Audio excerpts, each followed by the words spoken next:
Buenos días a todos. Bienvenidos a una nueva charla con nuestro gran amigo Gonzalo Rodríguez Fraile. Gonzalo, gracias de nuevo por dedicarnos este tiempo, este sábado, a seguir de alguna manera profundizando muchos temas que, bueno, que para todos son temas de mucho interés. Esta es la segunda tanda de análisis sobre el comparativo entre la espiritualidad y la religión. Tenemos un buen grupo de preguntas y primero quisiera empezar por una muy general, vamos a decir una pregunta más paraguas, que es entendiendo un poquito la espiritualidad y la religión y cómo se comparan. Eh, la pregunta es, ¿son ellas complementarias o excluyentes? Y un poquito más allá, ambos son caminos hacia el despertar y hacia la iluminación. Es decir, uno puede transitar su camino religioso y ir hacia el despertar, ir hacia la iluminación, independientemente de estar también involucrados con la espiritualidad, o se complementan ellas dos. Bueno, vamos a ver.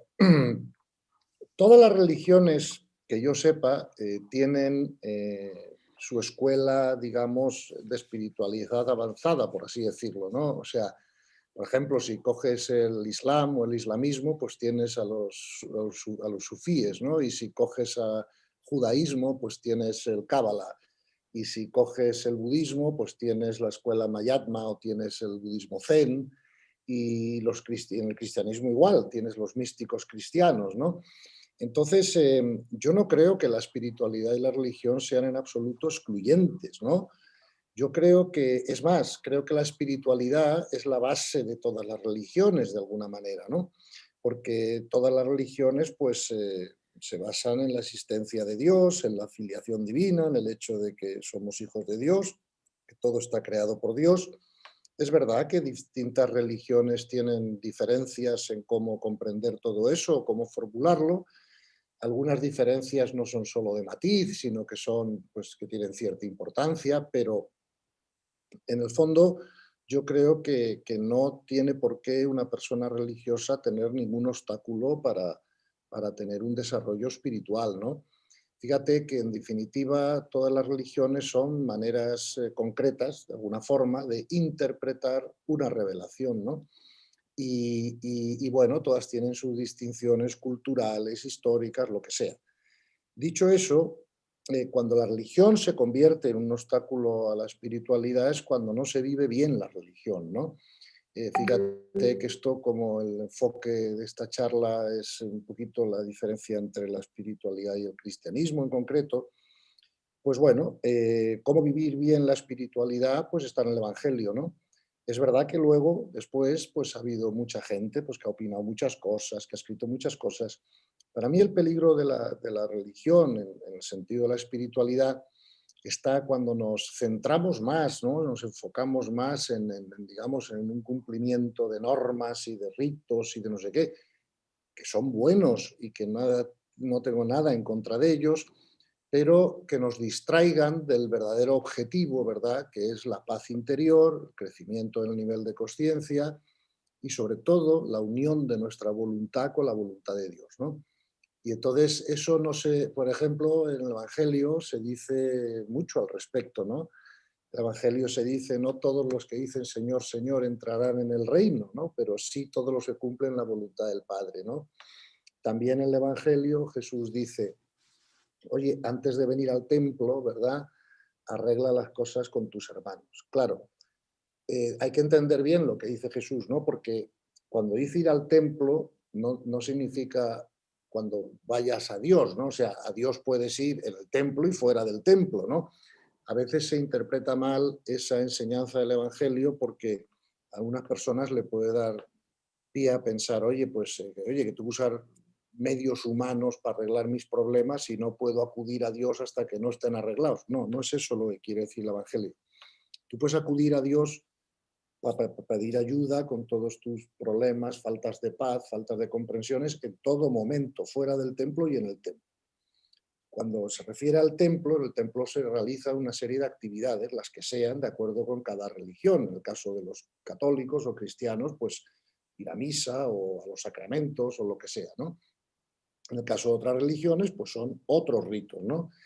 Y claro, el problema de la religión es que cuando nos centramos en toda esa parte del rito y del, ¿me explico? Y de las costumbres y de tal, que son buenas, que no son negativas, que ayudan a la gente, que te suben la energía, y eso no tengo ningún problema con ellas. Pero no caer en el peligro de que nos enfoquemos tanto en eso que pretendamos que eso haga por nosotros un trabajo que tenemos que hacer nosotros. No sé si me explico, ¿no? Claro. Entonces, por eso la enseñanza evangélica de arregla tu vida de alguna manera con tus hermanos antes de venir al templo, ¿no? Porque lo que sí creo es que todas las prácticas religiosas o los ritos religiosos de cada una de las religiones se aprovechan más, ¿verdad?, cuando tú estás en paz. Porque claro, si tú estás rezando mantras o intentando meditar o intentando acudir a los sacramentos, dependiendo de cuál sea tu religión, ¿no? O tus creencias, pero esas prácticas las haces desde la no paz interior, el aprovechamiento de esas prácticas va a ser menor, ¿verdad? Entonces, para cerrar la respuesta a la pregunta es, no creo que las religiones sean en absoluto un obstáculo a la espiritualidad, salvo que se entiendan mal las religiones. Digo, que se haga énfasis en cosas que no son el amor o que no es la paz interior o que no es el desarrollo de conciencia, ¿no? Y creo que con ir al templo, o sea, con hacer práctica religiosa, pues ya llevamos 2000 años de prueba de que la cosa así solo no funciona. Ahora, si además de hacer tu trabajo interior, de aumentar tu comprensión, de aceptar la realidad, pues encima tienes una práctica religiosa de acuerdo con tus creencias o con tu religión o lo que sea, pues eso solo te puede ayudar, no te va a perjudicar. ¿Me explico? Claro. También es verdad que a veces las religiones han tenido una cierta tendencia o tentación a usar mucho la mente, ¿verdad? Para, bueno, pues para poner normas o dictar dogmas o sistemas de creencias, y eso es mental, ¿verdad? Y lo que yo creo es que en un futuro las religiones tienen que enfocarse más en la parte contemplativa, ¿verdad? Además, si nos enfocamos mucho solo en la parte mental, la división entre las religiones aumentará. Porque claro, a nivel mental todos somos muy distintos, todos tenemos distintas ideas, donde se unifica todo, es cuando ya usamos los ojos contemplativos. Entonces, mi única recomendación a las religiones es que además de hacer lo que están haciendo, que muchas de ellas han tenido un papel importantísimo, ¿no?, en la historia de la humanidad, creo que las religiones en un futuro, según va subiendo el nivel de conciencia de la humanidad, tienen que enfocarse más, de alguna manera, ¿no?, en el desarrollo de los ojos contemplativos, el desarrollo de la espiritualidad en la gente, y no solo en la normativa o en los dogmas o en los ritos, no sé si me explico, ¿no? Que insisto, Y, y, y entendiendo esas normativas y ese dogma, podríamos decir que más allá de ellos, las religiones sí han ayudado a aumentar la comprensión. sí, porque fíjate, primero las religiones han sido un gran pegamento social, ¿no? Ten en cuenta que la humanidad no ha tenido un gran nivel de conciencia, ¿no?, en los últimos miles de años, porque para eso estamos aquí, para evolucionar en nivel de conciencia, ¿no? Entonces, fíjate que los grandes padres o los grandes, digamos, representantes de las religiones siempre han dicho lo mismo. Por ejemplo, San Pablo. San Pablo dice, la verdad te hará libre, libre del sufrimiento, del pecado, de la muerte. O sea, hay un nivel de conciencia, digamos que medio, donde las religiones tienen un papel fundamental, porque esas personas tampoco van a tener una gran comprensión espiritual por sí mismas, ¿verdad? Y el hecho bueno, de poder estar en una congregación donde bueno, el tema de Dios se saque y puedas asistir a, bueno, pues a ritos o sacramentos o tal, eso va a ayudar mucho a ese nivel, ¿no? Claro, los grandes maestros ya saben que cuando el nivel de conciencia es muy alto, ¿verdad?, pues ya la necesidad de las religiones es menor, ¿no? Como dijo San Pablo, entre otros. Entonces, claro, esta pregunta es difícil de contestar porque es a qué nivel de conciencia tiene más o menos utilidad, ¿verdad? Entonces, hombre, yo creo que las religiones han sido muy importantes, creo que han mantenido un cierto orden, como digo, un pegamento en la sociedad, pero lo que tenemos que intentar ahora conseguir es que esas religiones, además de traducir la realidad para la gente, ¿no?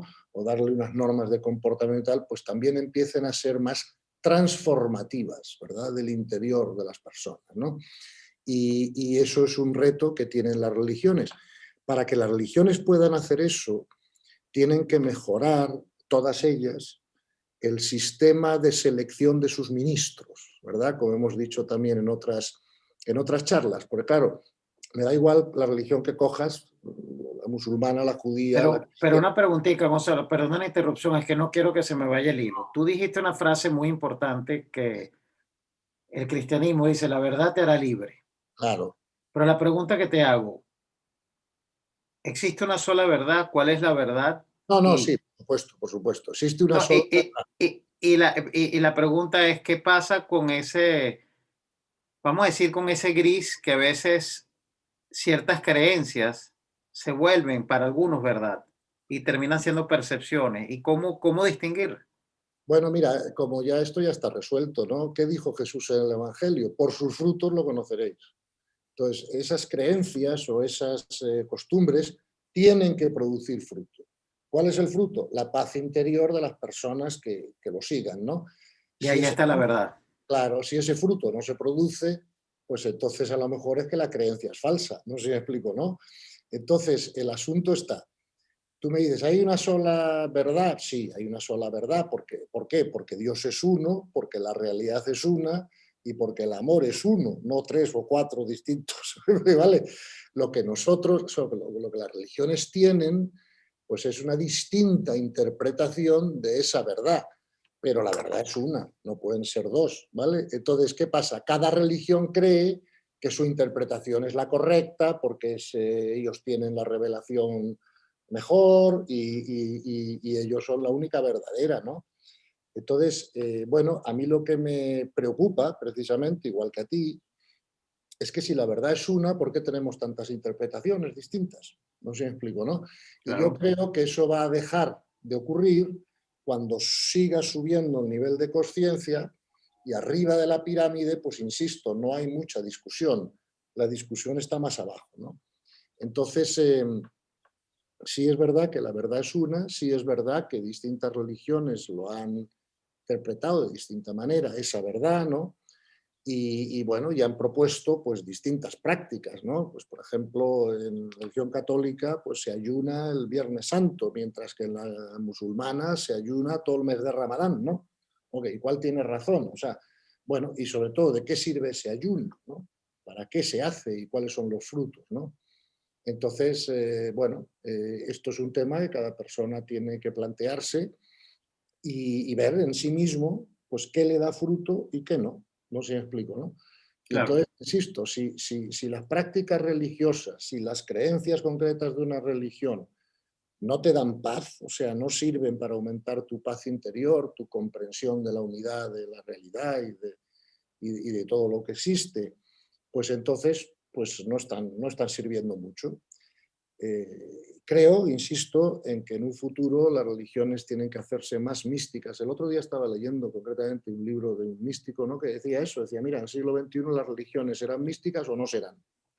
Claro, porque llega un momento que la gente quiere ver fruto, no sé si me explico, ¿no? Y ya no se le puede dar gato por liebre. Y entonces creo que en eso sí va a haber un poquito de cambio.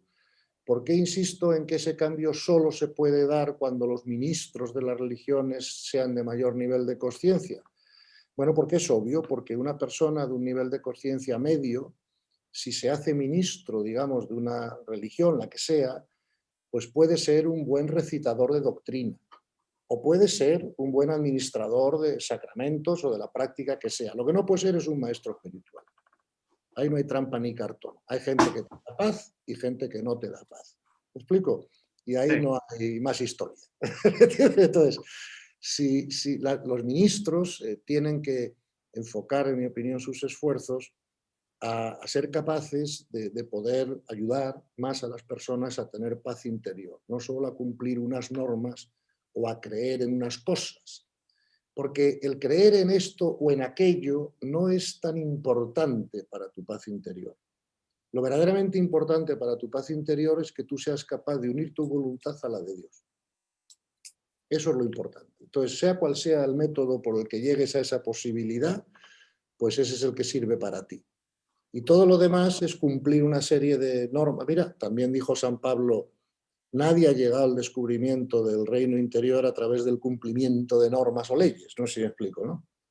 Eso está bien para ordenar la conducta de personas de medio nivel, pero en el nivel alto de conciencia eso no funciona así, ¿no? Entonces, esa sería mi respuesta a la pregunta, ¿no? Ok, y ahorita ahondando un poquito en la paz interior y las cosas que nos quitan esa paz interior. Sí. Un tema muy favorito dentro de la religión, que es el sufrimiento. Ah, sí, sí, ese es un tema Ok, importante. después hablamos de culpabilidad, pero vamos al sufrimiento, sobre el sufrimiento. ¿Cómo ve el problema del sufrimiento la religión y cómo lo ve la espiritualidad? ¿Hay alguna diferencia? Sí, hay alguna diferencia y esta es una pregunta muy buena que me haces porque esto sí que conviene aclararlo bien, ¿no? Vamos a ver, concretamente en la religión cristiana ha habido una forma de pensar, ¿no? Que dice que el sufrimiento es corredentor. Como Cristo sufrió y de alguna manera nosotros tenemos que imitar a Cristo, pues entonces sufrir no es malo porque es corredentor, ¿sabes? Es parte de ser humano, una parte inevitable, ¿no? Por así decirlo, de ser un ser humano, ¿no? Bueno, yo respeto esa interpretación, pero no estoy de acuerdo con ella, porque en la propia religión cristiana tenemos miles de testimonios sin necesidad de llegar a Cristo de que evitar el sufrimiento es posible, ¿no? Podemos poner algún ejemplo. Por ejemplo, Tomás Moro, cuando 2 días antes de ser decapitado, ¿no? Y le visita a su hija y le dice, oye, papá, estarás estresado y te van a decapitar pasado mañana. Esto. Dijo, hija, yo estoy muy tranquilo. A mí no me puede pasar nada que Dios no quiera y si Dios quiere que me pase será lo mejor para mí.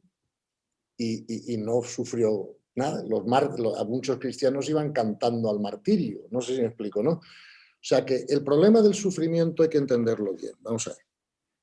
Que Cristo sufriese, en el sentido que nosotros lo entendemos, es imposible, porque no sería Cristo. Es decir, muchos menores que Cristo ya han conseguido liberarse del sufrimiento, como te dice San Pablo, ¿no?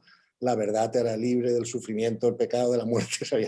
Entonces, creo que eso hay que explicarlo mejor en el cristianismo, ¿no? Porque hay pasajes en el Evangelio donde se dice que Cristo lloró con la muerte de Lázaro, o que se enfureció en el templo con los mercaderes, o sea, le damos a Cristo una capacidad de alteración emocional o sentimental que él no podía tener a ese nivel de conciencia. Entonces, la explicación puede ser que él se hiciera parejo para que la gente pudiera entender tal, ¿no?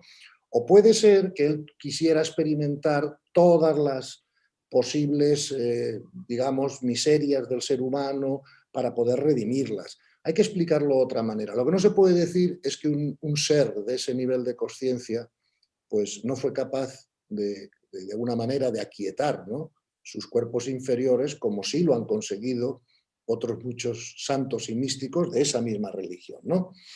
Entonces, en definitiva, yo creo que el sufrimiento no va con el amor. O sea, el amor es una comprensión y es un abandono, además, en la voluntad de Dios, ¿verdad?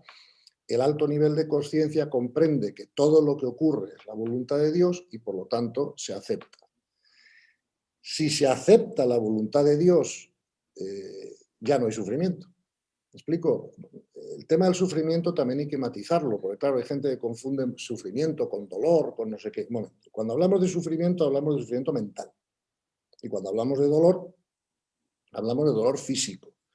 Entonces, a mí no me extraña nada que si a Cristo le ponen una corona de espinas, pues vaya a tener dolor físico, por supuesto, porque tenía cuerpo físico, porque para eso se encarnó, no sé si me explico, ¿no? Pero una cosa es el dolor físico y otra cosa es el sufrimiento mental. Que Cristo tuviera sufrimiento mental no es explicable, a no ser que como digo, pues hubiera otros motivos por los que él consideró que tenía que conocer esa sensación o que tenía que hacerse parejo con los demás.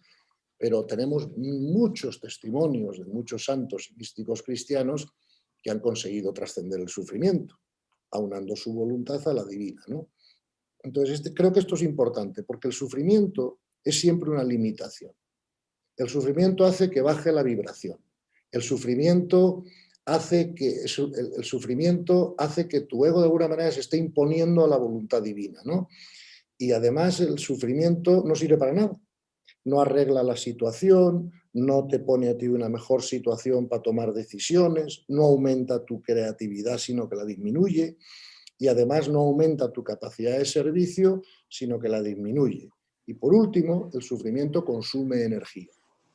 Y nosotros, como seres energéticos que somos, ¿verdad?, lo que tenemos que cuidar siempre e intentar hacer lo mejor posible es por mantener nuestra vibración alta, para otra cosa, para que podamos recibir más gracia, más información, más todo, ¿no? Entonces, creo que la religión, al menos la cristiana, ¿verdad?, y otras muchas, tienen que revisitar este asunto del sufrimiento y empezar a explicarlo de otra manera. Sí, o sea, que es el mismo ego el que de alguna manera Claro, te lleva al sufrimiento. sin duda. O sea, Y si tú explica, trasciendes el ego, claro, ya vas a poder claro. de alguna manera no conectarte con el sufrimiento, sino con la aceptación. Es que es imposible. Con el ego trascendido, el sufrimiento desaparece porque ya no tienes dónde sufrir. Fácil decirlo, ¿no? Bueno, sí, claro. Sí, sí, Pero claro. bueno, Sí, no, sí, esto es como si me preguntas, oye, ¿cómo hay que pegar un drive de golf? Y digo, sí, pues mira, como los profesionales, 300 metros, todo recto y tal. Y tú dirás, oye, más fácil decirlo que hacerlo. Por sí, supuesto, pero es posible. Es claro, posible, claro que es prueba posible, de ellos que algunos lo consiguen. No sé si me explico, claro. ¿no? No, no, Pues estamos yo claros. creo, o sea, los cristianos en concreto tienen que empezar a comprender que la trascendencia del sufrimiento, la eliminación del sufrimiento en este caso, es posible. Fíjate, y Claro, con esto acabo, que en las religiones orientales también, por ejemplo en el budismo, todo el mensaje central de Buda es acabemos con el sufrimiento. Y dice Buda, ¿qué es la causa del sufrimiento? Respuesta, el deseo egoico. ¿Me explico? Que tu sí, deseo no coincide con la voluntad de Dios. Ahí está todo el sufrimiento. ¿No? Y de entonces dice Buda, ¿y cómo se trasciende el ego? O sea, ¿cómo se resuelve el dejar de tener deseos egoicos? Bueno, pues el famoso, el camino de 8 puntos del budismo, ¿no? El mindfulness, el right speech, el right livelihood, el right, me explico, ¿no? Right action. Entonces, cuando vas practicando todas esas cosas, pues acabas trascendiendo el ego. Hay una riquísima tradición de esto también en la religión cristiana, ¿verdad? Muchos padres de la Iglesia dicen lo mismo. Dice, claro, como todo es la voluntad de Dios, de alguna manera, aunque ellos distinguen, bueno, hablaremos luego de la voluntad de Dios, ¿no? Pero de alguna manera la cesación del sufrimiento viene por la aceptación y por la comprensión de quién eres tú, de que eres hijo de Dios, de que eres fundamentalmente un alma, por mucho que tengas un cuerpo, ¿verdad?, en esta encarnación, y que, bueno, estás en un camino de ascenso en el que, claro, tienes que pasar por dificultades para crecer, como un niño no acierta todas las ecuaciones matemáticas al principio, ¿no? Y necesita un tiempo, pues, para aprender matemáticas o cualquier otra cosa, ¿no? Y mientras eso se aprende, pues se cometen errores, claro.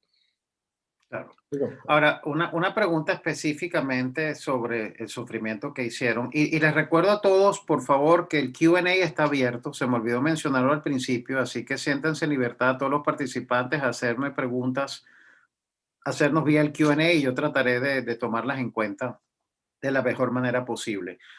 Una pregunta, Gonzalo, sobre una frase de el Lama Govinda sí, que decía, en mi opinión, vivir completamente libre de todo sufrimiento implica una total falta de compasión, porque la compasión es el último sufrimiento de un ser autorrealizado. ¿Cómo compaginar esto con el ser desensibilizado de Gerardo Schmetling? Una pregunta sí, vamos a ver. compleja, interesante. O sea, Es es un bueno, poquito, es bueno, es la... eh, es bueno. ujú, Vamos a ver. adelante.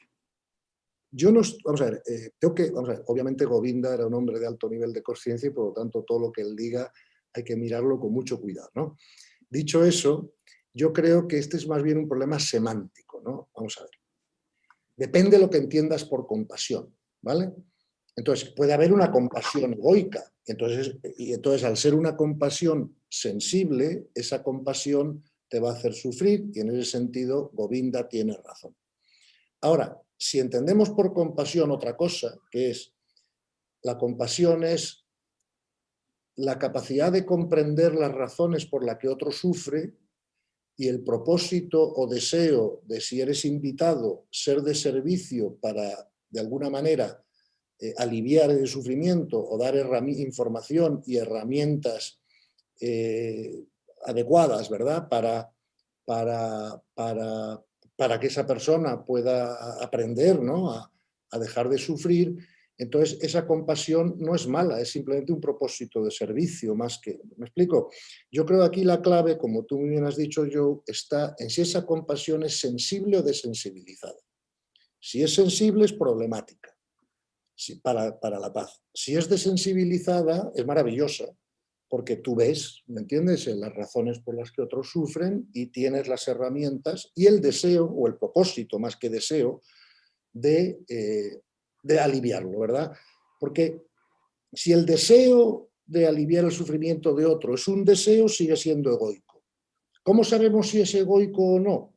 Porque no nos apegamos al resultado. Si el deseo es egoico, tú te apegas al resultado de lo que hagas. Si el deseo no es egoico, entonces tú das lo mejor de ti mismo, dejas los resultados en manos de Dios y nunca puedes perder la paz. Sean cuales sean. Y ese deseo egoico lo podemos relacionar a esa continua necesidad que tenemos de controlar. Por supuesto, porque como tú bien has dicho, el ego tiene tres necesidades básicas, ¿verdad? Como todos sabemos, lo hemos repetido en muchas charlas, y el control es una de las tres. Entonces, siempre que esté el ego funcionando, tú vas a sentir deseo de control, vas a sentir deseo de seguridad y vas a sentir deseo de ser querido, aceptado, lo que sea por los demás, admirado, lo que sea, ¿no? Entonces, cuando tú ves que eso te está ocurriendo, pues ya te está diciendo que de alguna manera el origen de ese comportamiento tuyo es egoico, ¿no? Ahora bien, cuando tú eres capaz de mantener tu paz interior, tú eres capaz de dar lo mejor de ti mismo en el servicio, pero dejas los resultados en manos de Dios, tú ahí no ves ningún deseo de control, solo ves deseo de servicio, ¿me explico? Y tú sabes muy bien que el que decide cómo se aprovecha el servicio, cuándo se aprovecha el servicio y quién aprovecha el servicio es Dios y no tú. Tú lo único que puedes hacer es ser el mejor instrumento posible para poder hacerlo. Fíjate que, como siempre, esto también está en el Evangelio, ¿no? Después de Pentecostés, cuando Jesús manda a los apóstoles, ¿no?, a predicar el Evangelio por todo el mundo, les dice, mira, si en un sitio no os escuchan, pues quítate el polvo de las sandalias y vete a otro sitio. El propio Jesús, de sus propias palabras, decía, mis palabras caen en 4 tipos de terreno. Terreno fértil, terreno pedregoso, con lo cual al final había solo un porcentaje de la gente que entendía o aprovechaba las palabras de Jesús. No sé si me explico, ¿no? Entonces tú no puedes pretender que todo el servicio que tú hagas sea aprovechado por el otro. Pero claro, ese tampoco es tu problema, ese es un problema de Dios, ¿entiendes? Tu problema es dar lo mejor de ti mismo en el servicio que hagas y no empeñarte en que el resultado sea A o B o C, porque entonces ya es egoico. No hay Claro. abandono en la voluntad de Dios, no sé si me explico, ¿no? Y ahí entramos a este terreno que tú querías mencionar antes, sobre la voluntad de Dios. Y la pregunta específica es ¿en qué se diferencia la manera de que la religión ve la voluntad de Dios versus la espiritualidad? ¿Y qué consecuencias, si queremos verlo, puede tener hacia la paz interior? Bueno, vamos a ver. Este tema sí que es importantísimo, en mi opinión, ¿no? Quizás sea el tema más importante, ¿no? Mira, estoy terminando mi segundo libro, pues eso me ha obligado a hacer una gran investigación, concretamente en la religión cristiana, ¿no? De cómo distintos pensadores o autores o cristianos han visto el tema de la voluntad de Dios, ¿no? Lo que yo he observado es que ahí hay como dos visiones diferentes, ¿verdad? Tienes una serie de autores, pensadores, teólogos cristianos que tienen la idea o la postura de que Dios solo puede crear el bien y que por tanto la voluntad de Dios solo se ve en lo bueno, ¿verdad? y cuando ocurren cosas que calificamos de no buenas o de malas, entre comillas, pues eso no es la voluntad de Dios, eso es la voluntad del hombre, ¿verdad? Que no sigue, ¿verdad? El camino del amor, ¿verdad? Y entonces, y además el hombre, según esa postura, lleva dentro de sí de alguna manera esa posibilidad de maldad, pues que claro, porque venimos de una ruptura con Dios por el pecado original y luego además por los pecados personales, ¿no? Que todos cometamos, ¿no? Y esa es una forma de ver el tema de la voluntad de Dios dentro de la religión cristiana. Pero en mi investigación, insisto, he visto que hay otra serie de autores, muchos de ellos padres de la Iglesia, ¿verdad?, que han sostenido una postura distinta. Solo hay que leer el Santo Abandono o Alfonso Ligorio o a San Agustín. Entonces, por ejemplo, San Agustín, San Alfonso Ligorio, San Francisco de Sales, Lejo Dei, sí, solo por nombrar algunos, dicen que todo es la voluntad de Dios, absolutamente todo. Que no se mueve la hoja de un árbol con el viento sin que no esté la voluntad de Dios detrás, ¿no? Entonces, ellos distinguen entre voluntad de Dios directa, por ejemplo, pues, terremoto que tenga, o de beneplácito, o contingente, o indirecta, como la quieras llamar, ¿no? ¿Qué más da cómo se llama? Pero es cuando Dios orquesta las circunstancias, pues para que se den los eventos, para que las almas crezcan. Ten en cuenta que estos autores afirman, como afirmo yo, que todo el universo está hecho para la evolución de las almas. Lo podemos leer también en el Evangelio en muchos casos, ¿no? Por ejemplo, si te escandaliza tu ojo, tú arráncatelo. Mejor que vayas manco arriba que con dos manos para abajo, ¿no? O incluso dice el Evangelio, oye, y vendrán guerras y tribulaciones y desastres, pero no os preocupéis porque son necesarios, ¿verdad? Entonces yo me pregunto, ¿necesarios para qué? Entonces, si tú, dentro de la religión cristiana parece que unos autores se basan más en una visión y otros en otra. Evidentemente mi postura coincide con los de la segunda visión, ¿no? Y fundamentalmente por tres razones, ¿no? Primera razón es los frutos. Claro, si yo creo que no todo es la voluntad de Dios, entonces no puedo aceptar todo lo que ocurre. Y todo aquello que yo no pueda aceptar me va a crear un conflicto y me va a hacer perder paz. Esa es la razón principal, los frutos. Segundo, la coherencia intelectual. Es decir, hace 500 años o 1000 años, pues quizá, claro, se podrían pensar de las dos maneras, pero hoy en día, con la ciencia moderna, claro, yo pregunto, ¿hay algún ser humano que sea capaz de colapsar la función de onda del electrón? La respuesta a eso parece ser que no, porque si fuera que sí, yo podría cambiar el agua en vino ahora mismo. ¿Me explico? Luego, entonces, parece ser que lo que ocurre, simplemente todo lo que ocurre, para que ocurra algo, tiene que colapsarse la función de onda del electrón. Y cuando ya la ciencia ha demostrado que eso lo hace la consciencia de alguna manera, bueno, pues no es que vayamos a equiparar la consciencia a Dios, porque Dios también es el creador de la consciencia y Dios es trascendente a la consciencia, ¿no?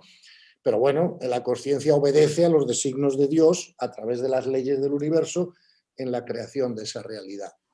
Por último, todos los místicos que yo conozco o que he leído también afirman lo mismo, es decir, desde un nivel de conciencia superior, es cuando se ve con los ojos contemplativos que es imposible que nada de lo que ocurra sea la voluntad de Dios. Creo que el cristianismo debe evolucionar en este sentido, ¿verdad?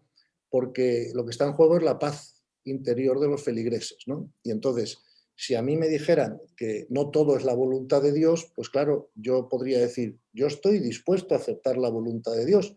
Lo que pasa que no sé qué aceptar y qué no, porque como Dios no me llama por teléfono para decirme cuál es su voluntad, pues a veces dudo y no sé qué aceptar, pues ya has perdido la paz. No sé si me entiendes, ¿no? Sí, Hay que sí, sí. aceptar toda la realidad. ¿Y por qué? Porque toda la realidad es la voluntad de Dios. Claro, aquí la dificultad de esta segunda postura es que alguien te pueda decir, pero ¿cómo va a ser la voluntad de Dios que haya existido Auschwitz? O un asesinato de un niño, o las barbaridades que se ven en el mundo, ¿no? Claro, ahí hay que comprender que todo está dirigido a la evolución de las almas y que Claro, está dirigido, perdón, hacia la evolución de las almas y no hacia la necesidad de sufrir. Claro, Porque el tema es que a veces las religiones nos dicen, o el cristianismo, que uno tiene que sufrir porque sí. Jesucristo sufrió.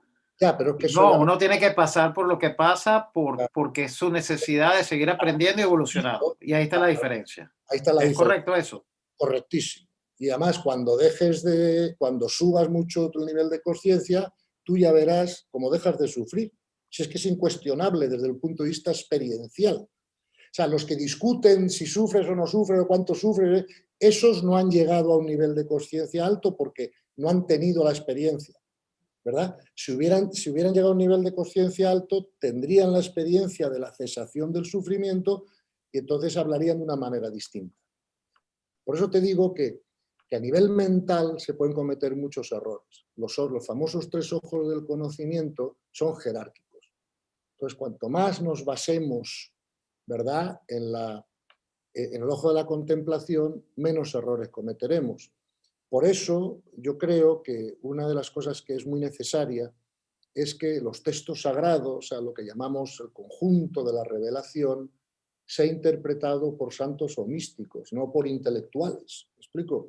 Porque, claro, la riqueza de la interpretación es muy distinta. Te pongo una prueba y con esto creo que va a quedar todo claro, ¿no? Ahora, lo dije en la conferencia anterior, pero a veces es bueno insistir, porque a lo mejor una persona solo oye una o lo que sea, o si no, a veces 2 o 3 veces hay que decir las cosas para que hagan clic, ¿no? Pero mira, eh, San Juan de la Cruz y Torquemada, ¿verdad?, eran coetáneos, más o menos, vivieron una época parecida, no sé el dato histórico, pero vamos, no había mucha diferencia de época entre ellos. San Juan de la Cruz fue un gran místico cristiano del que todos hemos aprendido mucho, y Torquemada era, creo recordar, el jefe de la Inquisición o algo así, ¿no? Bien. Entonces tú fíjate como San Juan de la Cruz y Torquemada, los dos partían de la misma revelación, los dos habían leído el Evangelio, los dos sabían qué decía la Iglesia al respecto de todo, bla, bla, bla, bla. Pero fíjate qué diferente la interpretaron. Luego, el problema de las religiones es que dicen, no, yo tengo la revelación. Bueno, pues fenomenal, usted tiene la revelación, pero es que la revelación tiene que ser interpretada, si no yo cómo la comprendo. Y en esa interpretación de la revelación es donde puedo cometer errores. Claro. Y el que menos errores comete en esa interpretación es el que tiene mayor nivel espiritual, no mayor erudición mental. Ese es el asunto, ¿no? Entonces tenemos que poner a los místicos y a los santos de todas las religiones a interpretar las escrituras, la revelación.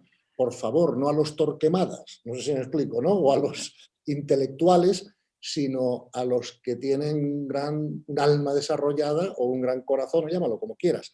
Porque yo prefiero llamar alma a las cosas que corazón, porque si dices corazón, pues ya sabes, ahí está mezclado los sentimientos, las emociones, la intuición, todo mezclado en un sitio que llamamos corazón. No, mire usted, el alma es una cosa, el cuerpo emocional es otra cosa, la diferencia de rango vibratorio y de significado y de relevancia entre uno y el otro es bastante grande, y entonces, digamos, yo quiero que me interpreten los textos religiosos las personas de alma grande, o sea, de alma desarrollada. Y esto está habiendo ya una comprensión de esto en las religiones. Basta con poner un ejemplo, que es que el Papa Francisco hace bien poco, hace unos meses, en ese vídeo de 2 minutos, lo dijo. Y dijo, ¿tú te crees que son, con su acento argentino, que me hace mucha gracia, ¿no? Dice, ¿tú te crees que son más gratos a los ojos de Dios un cura, una monja normales, por mucho que tengan la creencia católica, ¿no?, que Gandhi o Martin Luther King? Y estáis muy equivocados y nos vamos a llevar una gran sorpresa cuando nos muramos, ¿no? Fueron las palabras del Papa, porque el Papa ahí lo que está diciendo, sin decirlo expresamente, es que lo que prima es el nivel de conciencia, el nivel espiritual, el desarrollo del alma. Las creencias son útiles en cuanto que una creencia más próxima a la verdad, pues te va a llevar más rápido. No sé si explico, ¿no?, a tu proceso espiritual. Pero si tú tienes las creencias todas correctas y no aceptas la voluntad de Dios, no sirve para nada. Ahora, Y, aunque tú y- tengas alguna creencia equivocada, aceptas perfectamente la voluntad de Dios y tu desarrollo espiritual es mucho más alto. y hablando de esas interpretaciones y creencias, ¿no? Vamos a entrar ahorita en el tema de la culpabilidad y el pecado. Ok. versus vivir un proceso de aprendizaje, ¿no? Ok. ¿Cómo ve la religión católica ese proceso y cómo han sido sus interpretaciones versus la espiritualidad? Y lo termino diciendo, ¿cuál es la diferencia, Gonzalo, entre el pecado original versus la inocencia original? Bueno, exacto. Vamos a ver. En mi humilde opinión, pero esta es la mía, y dicho con todo respeto al que piense diferente, yo pienso que es más correcto la inocencia original que el pecado original, ¿no? Yo creo que como los niños en la tierra, pues las almas son creadas sin información y tienen que coger la información. Cuando no tienes información, eres inocente. Cuando tienes información parcial, eres ignorante. Y cuando tienes información total, eres sabio. Y no se puede pasar de la inocencia a la sabiduría sin pasar por la ignorancia en distintos grados. Eso es obvio. En todo caso, si fuera cierto lo del pecado original, como nos lo han contado, creo que tendríamos que subirlo más arriba. O sea, que el pecado original no es solo un asunto del ser humano y la tierra. Pero claro, en una visión del universo donde con toda probabilidad hay millones de civilizaciones más y menos desarrolladas que la nuestra, tanto en tecnología como en conciencia, claro, ¿cómo explicas el pecado original? No solo pasó en la Tierra y en los otros sitios, ¿qué pasó? ¿No? Entonces yo creo que con esta nueva visión astronómica y universal, ¿no?, de cómo son las cosas, de existir el pecado original, tenemos que llevarlo arriba, ¿no? Y cuando digo llevarlo arriba es cuando la creación de alguna manera se separó de la fuente. ¿Ok? Entonces eso afectaría a todos, no solo a los seres humanos en la Tierra, afectaría a los extraterrestres, a todo lo que haya en el universo, ¿me explico? Si es que vamos a aceptar la idea del pecado original. En todo caso, si hubiera habido un pecado original, está claro que ni tú ni yo con nuestra libertad hemos participado en eso, ¿no? O sea, es previo a... Entonces, ¿qué vamos a hacerle al respecto? Pues nada, pues hacer lo mejor que podamos para seguir ascendiendo y para seguir creciendo espiritualmente. Por eso, ¿cómo resuelvo yo el problema del pecado original? Pues ganando en amor. Es que, ¿no? ¿Cómo, o sea, ¿cómo voy a resolver si no, no? Entonces, pecado, culpabilidad, mira, en griego, o sea, la palabra pecado originalmente significaba error, ¿no? Concretamente significaba miss the mark en inglés, fallar el objetivo, ¿no?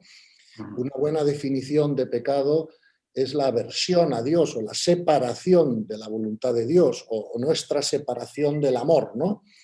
De alguna manera. Y con independencia de que lo llames pecado o error, ¿verdad? El asunto es este. Primero, tenemos que comprender que el pecado no es ni puede ser una ofensa a Dios. Es el lenguaje de cambiarlo.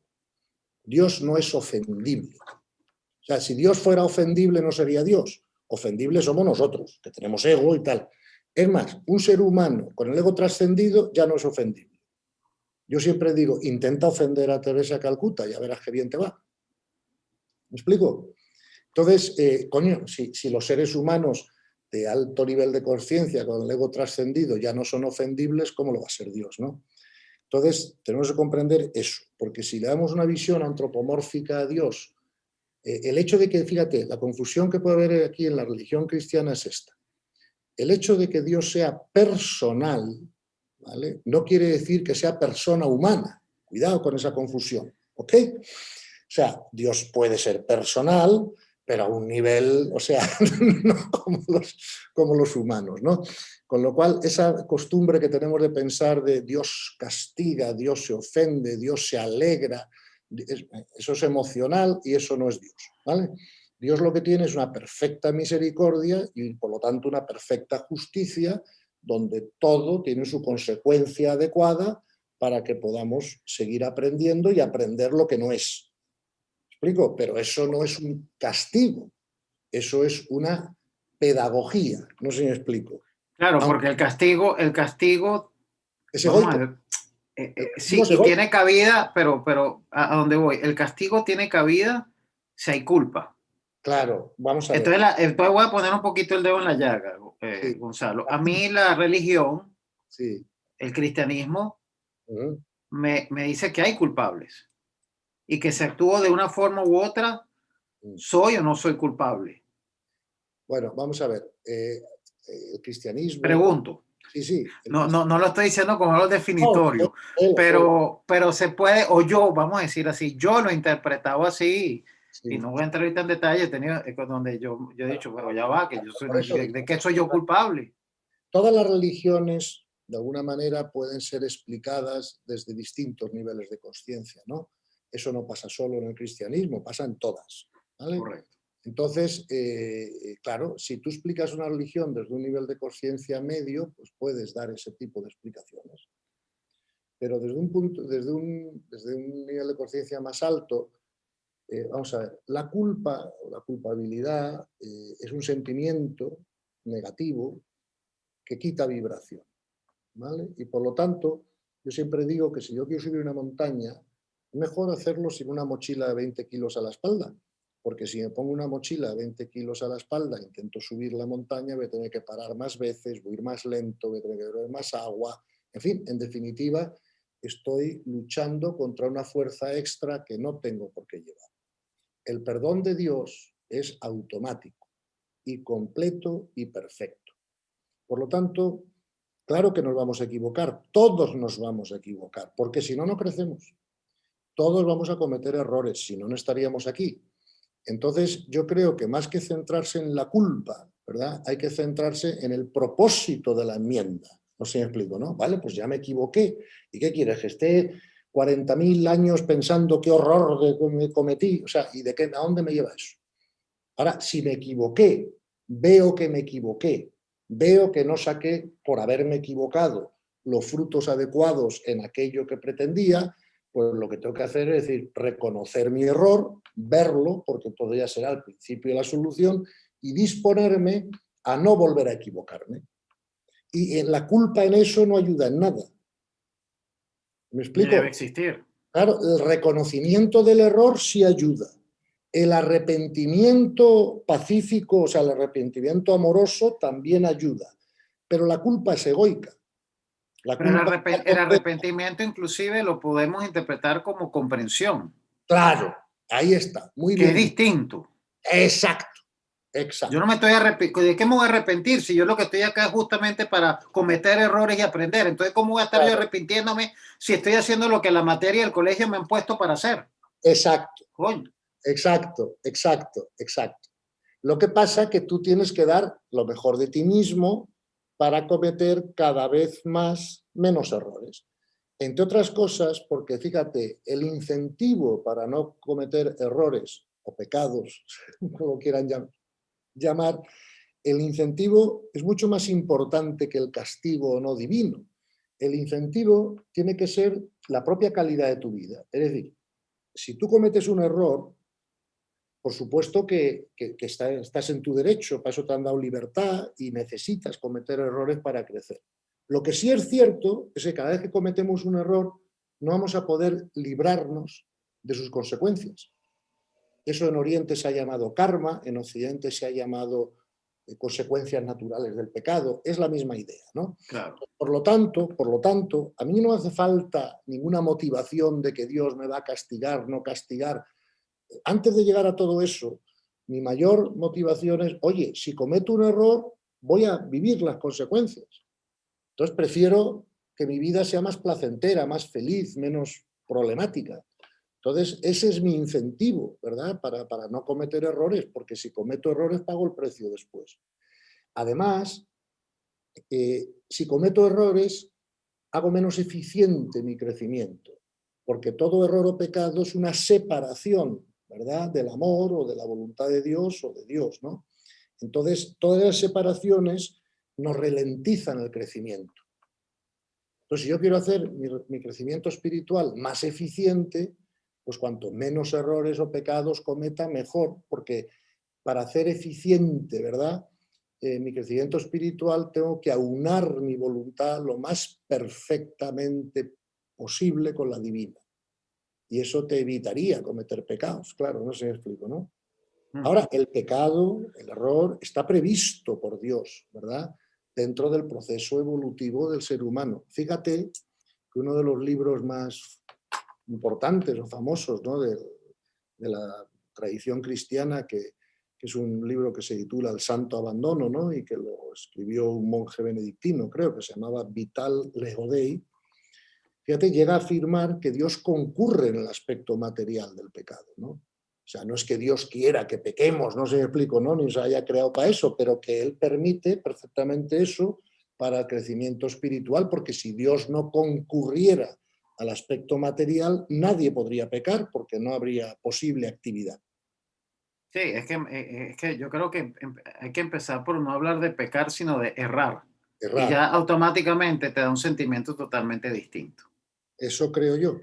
Pero Pero ahora, una pregunta asociada a todo esto, Gonzalo. Y hablemos sí, de aceptación, sí, porque tú nos has explicado muy bien la importancia y es elemental, ¿no? Una de las, quizás las claves más importantes de ir poco a poco dejando de sufrir es aceptar.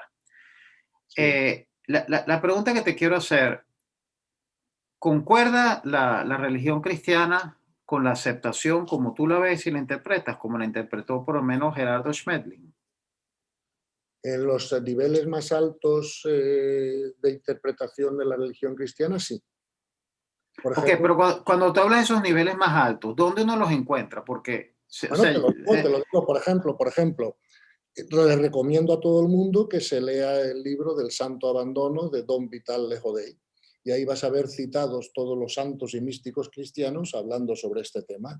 Otro libro que te puedes leer son los de San Alfonso Ligorio o los de San Agustín, los escritos de San Agustín o las cartas de San Pablo, ¿verdad? Y los escritos de San Pablo, las cartas a los Corintios y otros muchos escritos que tiene, ¿no? O sea, ahí los tienes. Otra cosa es que luego el domingo en la parroquia, pues el sacerdote no lo explique así. Pero bueno, no es que... pero ¿qué es lo que normalmente a lo que estamos la gran mayoría expuestos a? Bueno, pero verás, como tú ya no eres la gran mayoría, porque prueba de ello es el interés que todos tenemos en aprender de esto, pues yo creo que entonces, como personas inteligentes que intentamos ser, tenemos que ir a las fuentes. Porque es que el problema que te digo yo es ese, ¿no? Vamos a ver, si en la Iglesia Católica, por ejemplo, hay 400.000 sacerdotes, más o menos es el número más o menos que hay, la pregunta que yo te haría entonces es, ¿cuántos de esos 400.000 crees que están en el nivel 4? Entonces, si no están en el nivel 4, ¿qué esperas que te expliquen el domingo en un sermón? Claro. ¿Entiendes? Claro. Entonces, ese es el problema que tenemos que resolver en las religiones, que es un tema que hasta ahora no ha estado bien resuelto. Fíjate que ya un sabio oriental como Confucio dijo una frase muy famosa, ¿no? Y muy conocida que dice, cuando un hombre llega a un puesto de autoridad para el que no está preparado, todos sufren. Sí, por eso a mí me gustó mucho la discusión, la otra charla, sobre qué va a pasar con las religiones a medida que el nivel de conciencia aumente. Y no van a desaparecer, van a evolucionar y van a cumplir su rol, pero a un nivel de conciencia superior. Eso es lo que todos esperamos. Claro. Ahora, vamos a aprovechar un poquito que ya empezaron a entrar preguntas en el Q&A, Gonzalo. Sí, Cosas más específicas y más quizás atadas al día a día. cómo no. ¿Cuál es la posición del espiritualismo sobre el divorcio? La Iglesia Católica de alguna manera la castiga al no poder comulgar, etcétera. Sí. Bueno, ya sabes que ahora mismo, incluso en el seno de la Iglesia, hay mucha discusión con ese punto, ¿no? Porque por un lado están los tradicionalistas que dicen, claro, solo se puede comulgar en gracia de Dios y por lo tanto el que esté en una unión de pareja que no esté casado por la Iglesia Católica automáticamente está en pecado y no pueden comulgar. Bueno, pues eso es una visión, una visión. Hay otra visión ahora mismo ya en la Iglesia que dice, hombre, precisamente los sacramentos están para los que más lo necesitan, ¿verdad? Entonces eso concuerda más, de alguna manera, con esta enseñanza del Evangelio de las 100 ovejas, ¿no? Donde una se pierde y Jesús dice, pues vamos a por la perdida, que las otras 99 están aquí tranquilas en el corral y no les pasa nada, ¿no? Enfoquemos la atención a la que se ha perdido por ahí, ¿no? Entonces, hombre, efectivamente, yo no soy quién para poder opinar cuál de las dos posturas es mejor. Eh, Razones tendrán las dos. Yo soy, como siempre, más partidario de la benevolencia y de la inclusividad que de la separación, ¿no? y por lo tanto yo sí sería partidario de que las personas que están divorciadas y tienen una pareja y tal, pues puedan comulgar, puedan participar, ¿no?, de los sacramentos, porque ahí recibirán gracia y ayuda pues para corregir sus errores si es que lo fueran. No sé si me explico, ¿no? Entonces, en Claro. ese sentido, yo creo que todo esto tiene que evolucionar, ¿no? Esto es un poco, y perdona que me salte, porque alguien me hizo también el otro día la pregunta de cómo veo el papel de las mujeres dentro de la Iglesia Católica, ¿no? Ujú. Y esta pregunta pues se une a la otra, ¿no? En el sentido de decir, pues la misma respuesta, es decir, por razones históricas, tradicionales, quizá basadas en el hecho de que Jesús, cuando eligió los 12 apóstoles, eran 12 hombres y no mujeres, pues ha habido una tradición en la Iglesia de que solo los hombres pues, pueden llegar a ser sacerdotes, etcétera, ¿no? Eh, bueno, verás, hace 2000 años la cultura era una, y a lo mejor Jesús hizo perfectamente bien en elegir 12 apóstoles hombres, porque en aquel contexto, pues una mujer predicando lo que fuera no iba a ser ni escuchada. No sé si me explico. No porque no debiera ser escuchada, sino porque la cultura era tan mala que incluía ese punto, ¿no? Pero, sin embargo, veo yo que ahora mismo hay 400.000 sacerdotes masculinos en la Iglesia Católica, y es muy difícil que 400.000 personas masculinas tengan el nivel 4 de conciencia. La prueba es que no lo tienen por lo que se escucha los domingos, ¿no? Y por otras cosas, como la pederastia y otros follones que ha habido en la Iglesia, como lo ha habido en todas las religiones. O sea, esto no es solo de la Iglesia Católica en absoluto, ¿no? Entonces, ¿cuál es la razón profunda, ¿no?, por la que una mujer no puede ser sacerdote? Pues seguro que las hay, ¿eh? Porque, vamos, no, cuando la Iglesia mantiene eso, pues no será por absoluto capricho, sin ninguna razón lógica. Pero desde mi punto de vista, el que tiene que ser sacerdote es el que tenga mayor nivel de conciencia, y me da igual que sea hombre que mujer. ¿Me explico? Creo Pero además, para, ajá, perdón. creo además que la sociedad está dividida 50-50 entre hombres y mujeres, y creo que algunas mujeres, pues en algunos puntos, pues pueden entender mejor a otras mujeres que a lo mejor los hombres, ¿no? Y viceversa, ¿no? Entonces, en ese sentido, yo sería partidario de que, ¿por qué no?, van a ser las mujeres ministros. O sea, no veo... O sea, para mí prima el nivel de conciencia, no prima el sexo. Y con esto termino.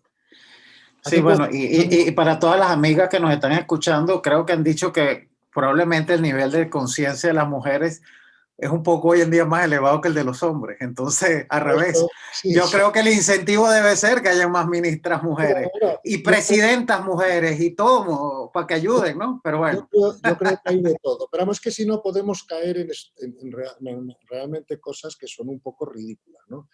Mira, yo tengo un buen amigo, muy conocedor de la doctrina católica, que me dijo hace un tiempo que hasta hace un siglo, o sea, hasta hace poco, por ejemplo, los hombres que tenían grandes defectos físicos no podían ser sacerdotes. Y entonces le digo yo, ¿pero qué me estás contando? Y me dice, sí, sí. Y digo yo, y eso, bueno, pues si eres cojo, si eres tuerto, si eres lo que fuera, ¿no? Y digo, ¿pero qué me estás contando? Y me dice, sí, eso un poquito era la... ¿Por qué? Y dice, y esto estaba basado en la idea de que como Jesús era perfecto Dios y perfecto hombre, y los sacerdotes son como otros Cristos, ¿no?, en la tierra, como representantes de Cristo en la tierra, pues tenían que tener también una cierta mínima perfección física para poder hacerlo, ¿no?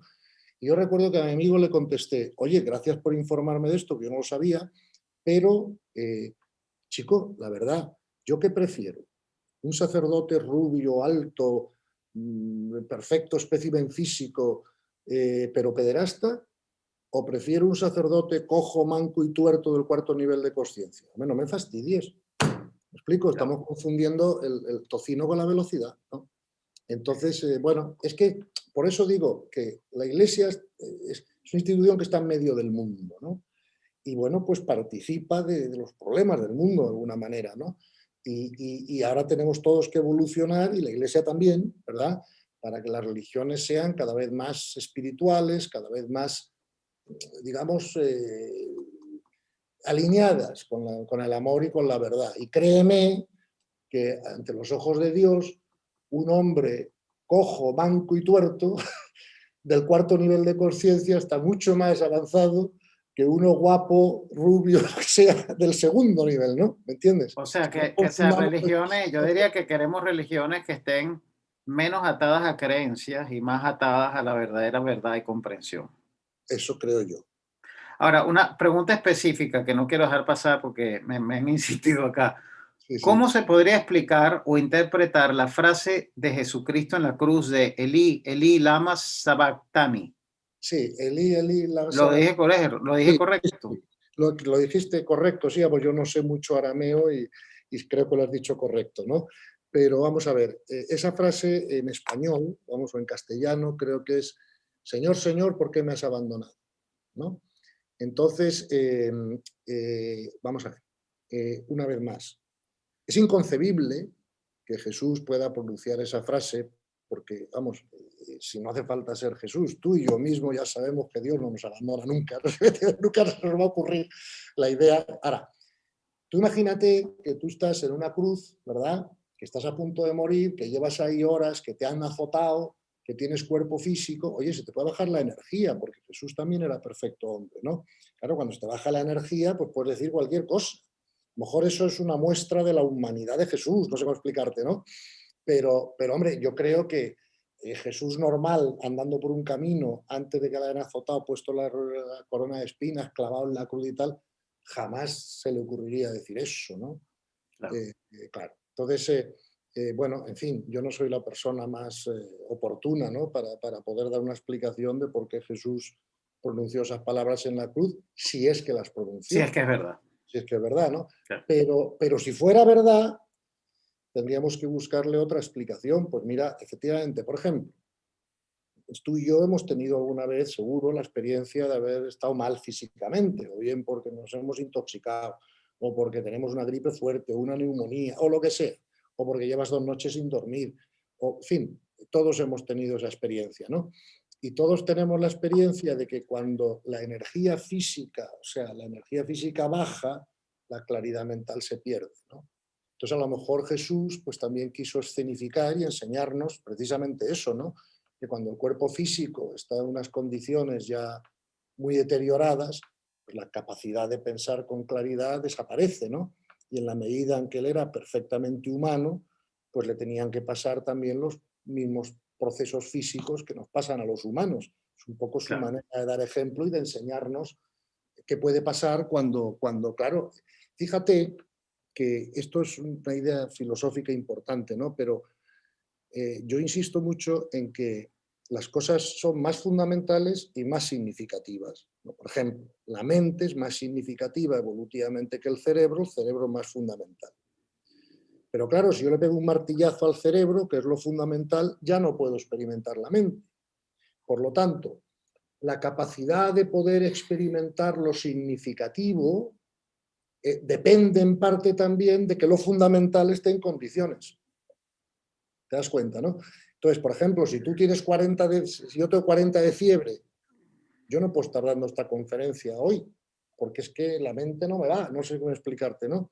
Entonces, claro, como tenemos cuerpo físico, pues a lo mejor eso también es una expresión para que nosotros comprendamos la necesidad de mantener el cuerpo físico en condiciones, me explico, el cuerpo emocional aquietado, porque es que si no, no podemos ni pensar, no sé si me explico, ni pensar con claridad. Esa experiencia la tenemos todos. Yo estoy seguro que todos hemos pasado por momentos en que nuestro cuerpo físico ha estado peor que en otras ocasiones y todos hemos tenido la experiencia de cuánta creatividad se pierde y claridad se pierde cuando eso ocurre. Claro. Aquí otra pregunta, Gonzalo, específica. Volviendo al tema de la voluntad de Dios. Sí. ¿Cómo identifico cuál es la voluntad de Dios? Por ejemplo, para tomar ciertas decisiones que tengo que Bueno, enfrentar y vamos tomar. a ver, vamos a ver. La voluntad de Dios aquí, Y me imagino, bueno, cómo se diferencia del libre albedrío al cual tenemos que sí. nosotros derecho y que tenemos que experimentar. Vamos a ver, efectivamente nosotros tenemos un libre albedrío y con nuestro libre albedrío podemos tomar la decisión de que queremos seguir la voluntad de Dios o que no nos da la gana. ¿Me explico? Eso depende de nuestro libre albedrío. Dios nos lo va a respetar. Ahora, si decimos que Dios que no nos da la gana, nuestro proceso de ascenso va a ser mucho más lento. Mientras que si decimos que sí queremos cumplir la voluntad de Dios, vamos a ir en avión. Esa es la única diferencia. Ahora, yo, por ejemplo, dentro de poco intentaré ir a Miami. Antes o después lo conseguiré, ¿no? Y claro, puedo ir nadando o puedo ir en avión. O ir en avión, porque voy a tardar 10 horas y si fuera nadando tardaría 3 meses, si es que llego. Entonces, el asunto está en que, desde ese punto de vista, cumplir la voluntad de Dios es lo más rápido para, sin duda ninguna. Además, como dije antes, lo dice el Evangelio, no yo.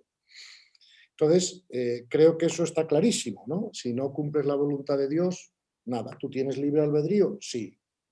Pero tú tienes que usar tu libertad para decir, yo me someto a la voluntad de Dios. ¿Cómo saber cuál es la voluntad de Dios? Hombre, la presente es muy fácil saberlo. La voluntad de Dios es lo que ocurre. Entonces, la voluntad de Dios es que hoy tú estés con esa camisa azul haciéndome estas preguntas y yo esté contestando las preguntas y estemos... Esa es la voluntad de Dios. En el presente, lo que ocurre. ¿Me explico? Ahora, otra cosa es cuál es la voluntad de Dios para el futuro. Hombre, normalmente la voluntad de Dios siempre es lo que está alineado con el amor. Entonces, ¿cómo sé yo cuál es la voluntad de Dios para el futuro? Primero, esperaré a ver qué ocurre. Pero segundo, antes de que ocurra nada, si me la quiero imaginar, aquello que esté alineado con el amor y con la mayor eficiencia del desarrollo espiritual de todas las almas. Esa es la Y dicho de otra manera más práctica, la voluntad de Dios es exactamente lo que va a ocurrir, lo cual no controlamos y exactamente, por ende no nos preocupemos, ¿no? exactamente, O sea, exactamente. conectarte con el presente y cada vez que la mente te lleva a las expectativas a futuro o a Sí, las preocupaciones por qué hice o no hice algo en el pasado, me sí, sí, estoy saliendo de la voluntad de Dios. sin duda. Entonces, Porque, la voluntad de Dios, en otras, podríamos decir que es abrazar la incertidumbre sin duda, y aceptar que todo lo que pasa es perfecto y sin necesario. duda, exactamente. Además, fíjate que abrazar la incertidumbre es lo que más le cuesta a leer. Claro, Claro, porque deja el control. claro, ahí mismo. Por lo tanto, siempre que tú seas capaz de estar en paz con la incertidumbre, estás trascendiéndole. Además, si además comprendes que todo lo que ocurra será lo mejor para las almas, pues entonces ya no solo estás trascendiendo el ego, sino que además tienes una gran comprensión espiritual. Y entonces no es que vayas en avión, vas en cohete. ¿Me explico? Y sintiéndote en paz dentro de ese cohete. Ah, no, por supuesto, claro. Es que vamos O- a ver, si no te sientes en paz, es que algo no estás haciendo bien en tu desarrollo espiritual. Digamos, ¿no? Otra pregunta interesante. ¿Cuál es tu opinión, Gonzalo, sobre el enfoque de la espiritualidad desde la visión de un curso de milagros? Vamos a ver, yo creo que un curso de milagros es un magnífico texto. Creo que calibra alto en el nivel de conciencia. Hasta donde yo sé, por lo que dicen los autores, es de alguna manera canalizado. Sabes que el curso de milagros tiene 3 partes, el libro, ¿no? Una es la teoría general, otra son los ejercicios diarios para un día de cada año, ¿no? Y luego al final es el manual de los maestros, ¿no? Ese último, el manual de los maestros, a mí me parece genial. Vamos a ver, pero si por ejemplo, si tú me dices a mí, Gonzalo, tus hijos te dicen que van a dedicar 1 hora al día a estas cosas. ¿Qué les recomendarías más? Que se lean, o sea, que escuchen a Gerardo Smeilin, que escuchen el curso de milagros, que escuchen el libro Durantia, que escuchen Seth, que escuchen, por hablar de las canalizaciones modernas que hay por ahí, ¿no? Yo creo que Smeilin, porque es más práctico. Me explico, el curso de milagros es fantástico. Pero se Porque complementan, ¿no? O sí, se sea, complementan. la Sí. idea es que uno no tiene que nada más quedarse en uno solo, sino No, que exacto. nutrirse de todo, digo yo, ¿no? Claro, lo que pasa es que como no tienes 12 horas al día para dedicarte a esto, pues Claro. tienes que seleccionar bien dónde enfocas las horas que sí tienes, ¿no? Y entonces yo recomendaría empezar por Smelling y cuando ya esté todo eso bien comprendido, creo que entonces el curso de milagros y otras cosas, ¿no? Pero insisto, a mí me parece el curso de milagros muy bueno. Y hablando de otras cosas, aquí también pregunta, ¿qué opinas del libro que acabas de mencionar, de Urantia, y su diferencia con la Biblia? Bueno, vamos a ver, del libro Durantia, lo leí hace poco además, porque un amigo mío me lo recomendó y me dijo, hombre, léetelo así, luego lo comentamos y tal, ¿no? Vamos a ver, no sé qué decirte, ¿verdad? Porque en el libro de Urantia hay una serie de afirmaciones descriptivas que yo no tengo cómo probar o no probar. El libro de Urantia, como sabes, dice que vivimos en 7 megauniversos y qué tal y cual. O sea, da mucha descripción de cómo es la realidad universal, ¿no? Y bueno, no puedo decirte si está acertado o equivocado porque, claro, yo no puedo coger el telescopio y comprobarlo, ¿no? Me parece que tiene cosas muy interesantes y que nadie pierde el tiempo leyéndolo, ¿no? Pero insisto, leer el libro de Urantia no me lleva tan rápido a la paz interior como escuchar a Smedley. Porque Smelling es más práctico, o sea, Smelling te habla de la aceptación, de la autorresponsabilidad, de la gestión del pensamiento. Urantia no hace eso. Urantia es más descriptivo, digamos, de la realidad universal. O sea, y te dice, mira, aquí hay 7 universos, y hay 7 no sé qué, y 14 no sé cuántos, y es muy interesante, pero es menos transformativo, en mi opinión, pero es mi opinión. Ya sabes que para esto de los libros cada persona es distinta, Claro. ¿no? Y a lo mejor... Pero creo que quieren oír tu opinión, parece, porque aquí Bueno, también sí, me están preguntando sobre la doctrina secreta, que bueno, yo sí, no tengo idea. no, sí, vamos a ver. Todo eso es parte de lo que se llama, de alguna manera, esoterismo, ¿no? Y bueno, en esas cosas, pues como en todas las demás, hay cosas mejores y peores y más elevadas que otras, ¿no? Y entonces, en general, todas estas cosas me parecen interesantes, pero creo que también cada persona al leerlas, verlas y tal, tiene que usar su discernimiento. Pero al final también preguntarse, oye, esto que estoy leyendo, esta información que estoy obteniendo, ¿me da paz o solo me da curiosidad intelectual? No sé si me explico, ¿no? O sea, bueno, eso Sí. ya, insisto, ¿no? Es difícil dar una fórmula general porque si entre los seres humanos hay las diferencias físicas que hay, que ni una cara no es idéntica a ninguna otra, yo te aseguro que hay todavía más diferencias mentales que físicas, ¿no? Con lo cual, a lo mejor para mí, pues porque, pues, ¿sabes? Pues, mira, te voy a lanzar esto que voy a decir ahora es una total especulación, pero como, no me hagáis mucho caso, pero como las personas que están aquí en esta charla ya hemos tenido muchas y ya tenemos una cierta confianza, aunque sea electrónica, ¿no? Pues me atrevo a hacer esta especulación. Tú fíjate que las energías se miden por la frecuencia vibratoria, ¿verdad?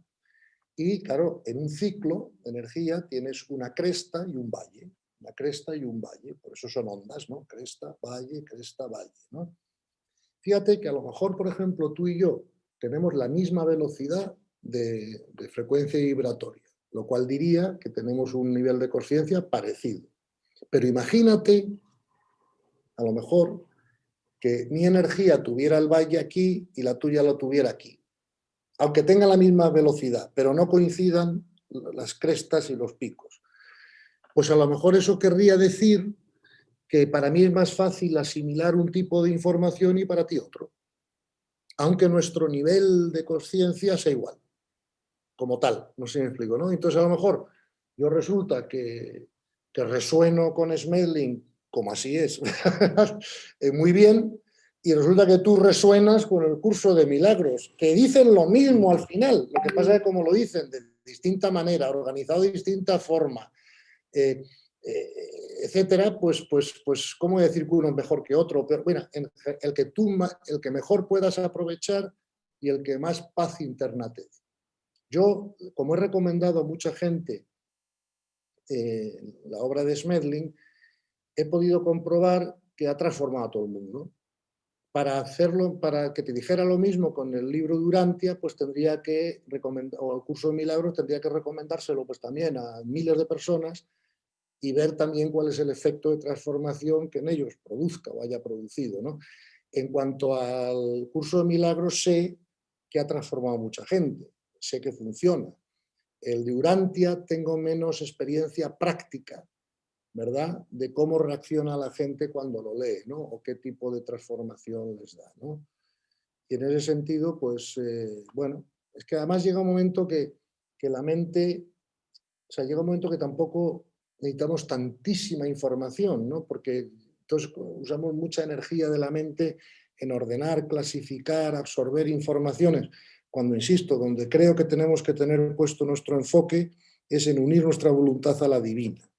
Ya veremos después si hay 7 universos o 7000. ¿Qué más nos da eso a nosotros para nuestra paz? No sé si me explico, ¿no? Entonces, no es malo saberlo, pero prefiero aprender a aceptar que saber cuántos universos hay. Y aquí hay algo interesante, una pregunta de cómo se combina eso de dejar fluir con el tema de hacer planes, tener metas, hacer todo Muy lo fácil. posible. Sí, sí, sí, O es muy sea, pregunta, sí. es muy buena pregunta, es Sí, muy práctica, ¿no? sí, sí, sí, no, no, y creo que la respuesta es fácil. Vamos a ver, nosotros tenemos que hacer planes, no ponernos metas, tenemos que hacer planes, propósitos.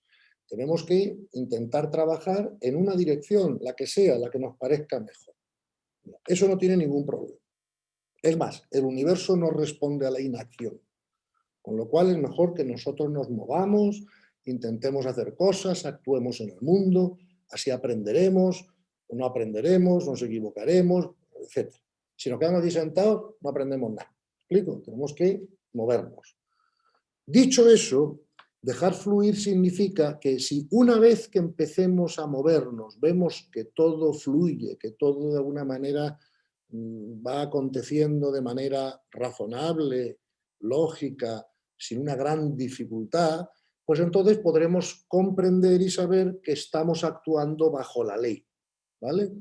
Y ahora bien, si cuando nosotros nos movemos, intentamos hacer tal y cual, resulta que vemos que la cosa no fluye, que hay obstáculos, que hay resistencias, pues se pueden intentar las cosas 2, 3 veces, pero no 7, porque seríamos tercos, ¿no? Entonces, el dejar fluir no tiene nada que ver con no hacer nuestros planes. Lo que tiene que ver es que una vez hechos nuestros planes, veamos lo que fluye o no fluye. No sé si me explico. Y si no fluye, pues es señal de que tenemos que hacer planes en otra dirección. ¿Vale? Entonces, excelente. claro, es como una pregunta que de repente ve esto aquí, no sé por qué, me dice que yo quiero ir a Miami, ¿cómo sé si Dios quiere que yo vaya a Miami? Pues mira, de momento no quiere porque no he podido ir. Y entonces el día que pueda ir será porque quiera, no sé si me entiendes, ¿no? Y algo, Es muy fácil saberlo, ¿no? Mire usted, no he podido ir, ¿verdad? Pues eso es que Dios no ha querido. El día que pueda ir será porque Dios quiere. Claro. sí, y quizás con el tema este de planificar y todo y dejar fluir, es quizás, a mí me ayudó mucho pensar en no aferrarme a un resultado concreto, Exacto, exacto, exacto. sino yo acciono, planifico, pero el resultado que sea el que se dé. Claro, tú accionas, tú planificas y una tercera cosa, tú das lo mejor de ti mismo. Claro, Y además haces en el mundo del César lo que convenga hacer en el mundo del César para que eso salga. Eso es otra condición, ¿verdad? Te pongo un ejemplo tonto, ¿no? Tú imagínate que Dios tuviera pensado, no tengo ni idea, pero imagínate que Dios ahora mismo dijera, vamos a ver, Gonzalo no necesita contagiarse el coronavirus porque si se contagiara, como no perdería la paz, pues no necesita esa elección. Entonces, ¿para qué se va a contagiar? Ahora, eso es como está la cosa ahora mismo, cómo está la ley ahora mismo. Ahora, imagínate yo mañana empiezo a hacer el idiota. Me voy a 7 fiestas, no me pongo la mascarilla, soy imprudente en el mundo del César, pues puede cambiar la ley para mí. Porque entonces el universo puede decir, mira, como no te sabes manejar bien en el mundo del César, te vas a contagiar, aunque no te quite la paz interna, para que aprendas a manejarte en el mundo del César.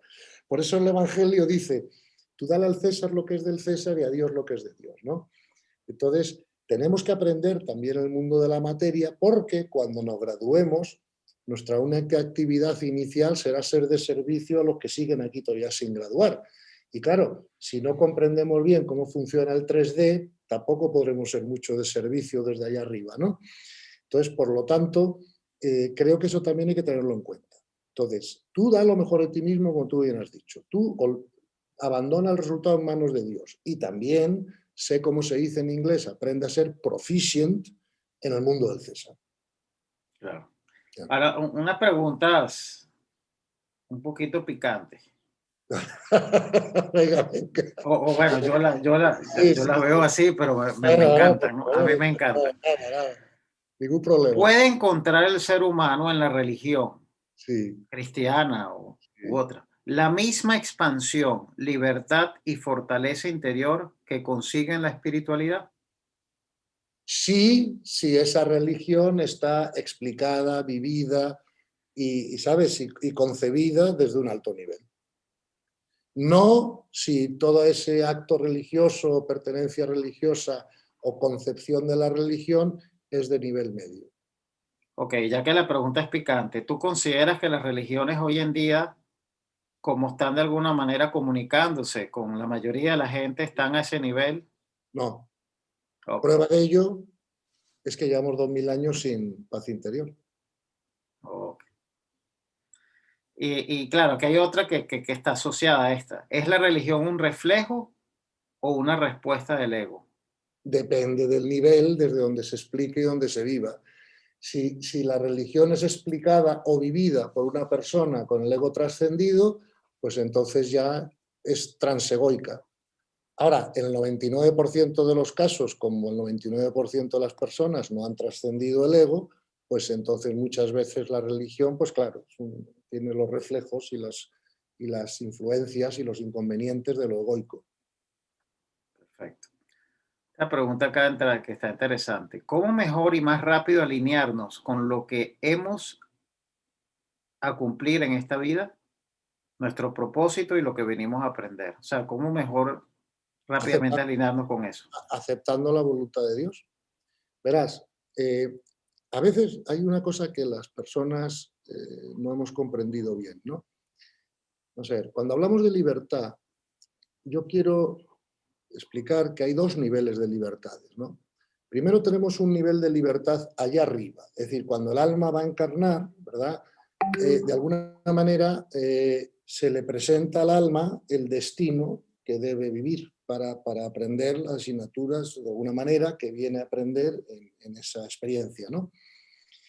Y ese destino se acepta libremente allá arriba antes de encarnar, ¿ok? Esa es la primera nivel de libertad. ¿Por qué? Porque el amor no se impone, el amor es por invitación y ningún maestro espiritual, ¿sabes? Ningún Dios, nadie va a imponerte un destino, no sé si me explico, se te propone un destino.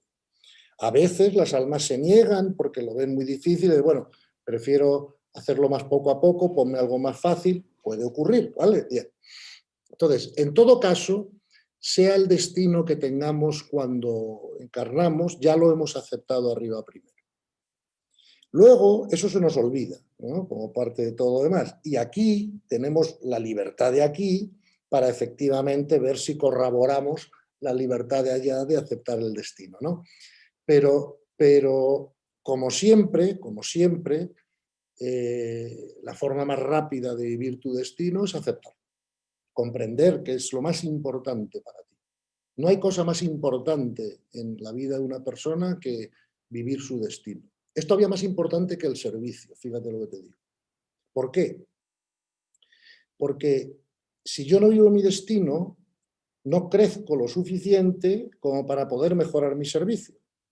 ¿Ves? O sea, el destino es hasta más importante que la misión, porque el destino es lo que yo tengo que crecer incluso para luego poder tener más misión cada vez.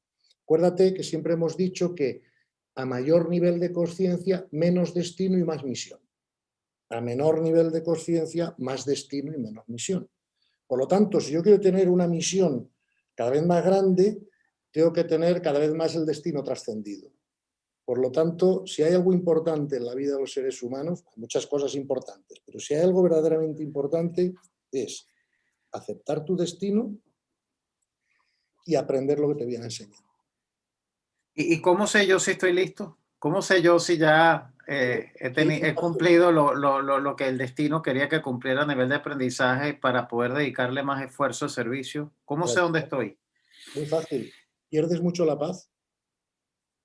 Mm. No que te lo pregunte a ti personalmente, No, digo no, que... no, está bien. No, no, es que tiene que ver, claro. Sí, No, sí. pero digo que esa es la manera de La saberlo, ¿no? pierdo menos hoy en día, pero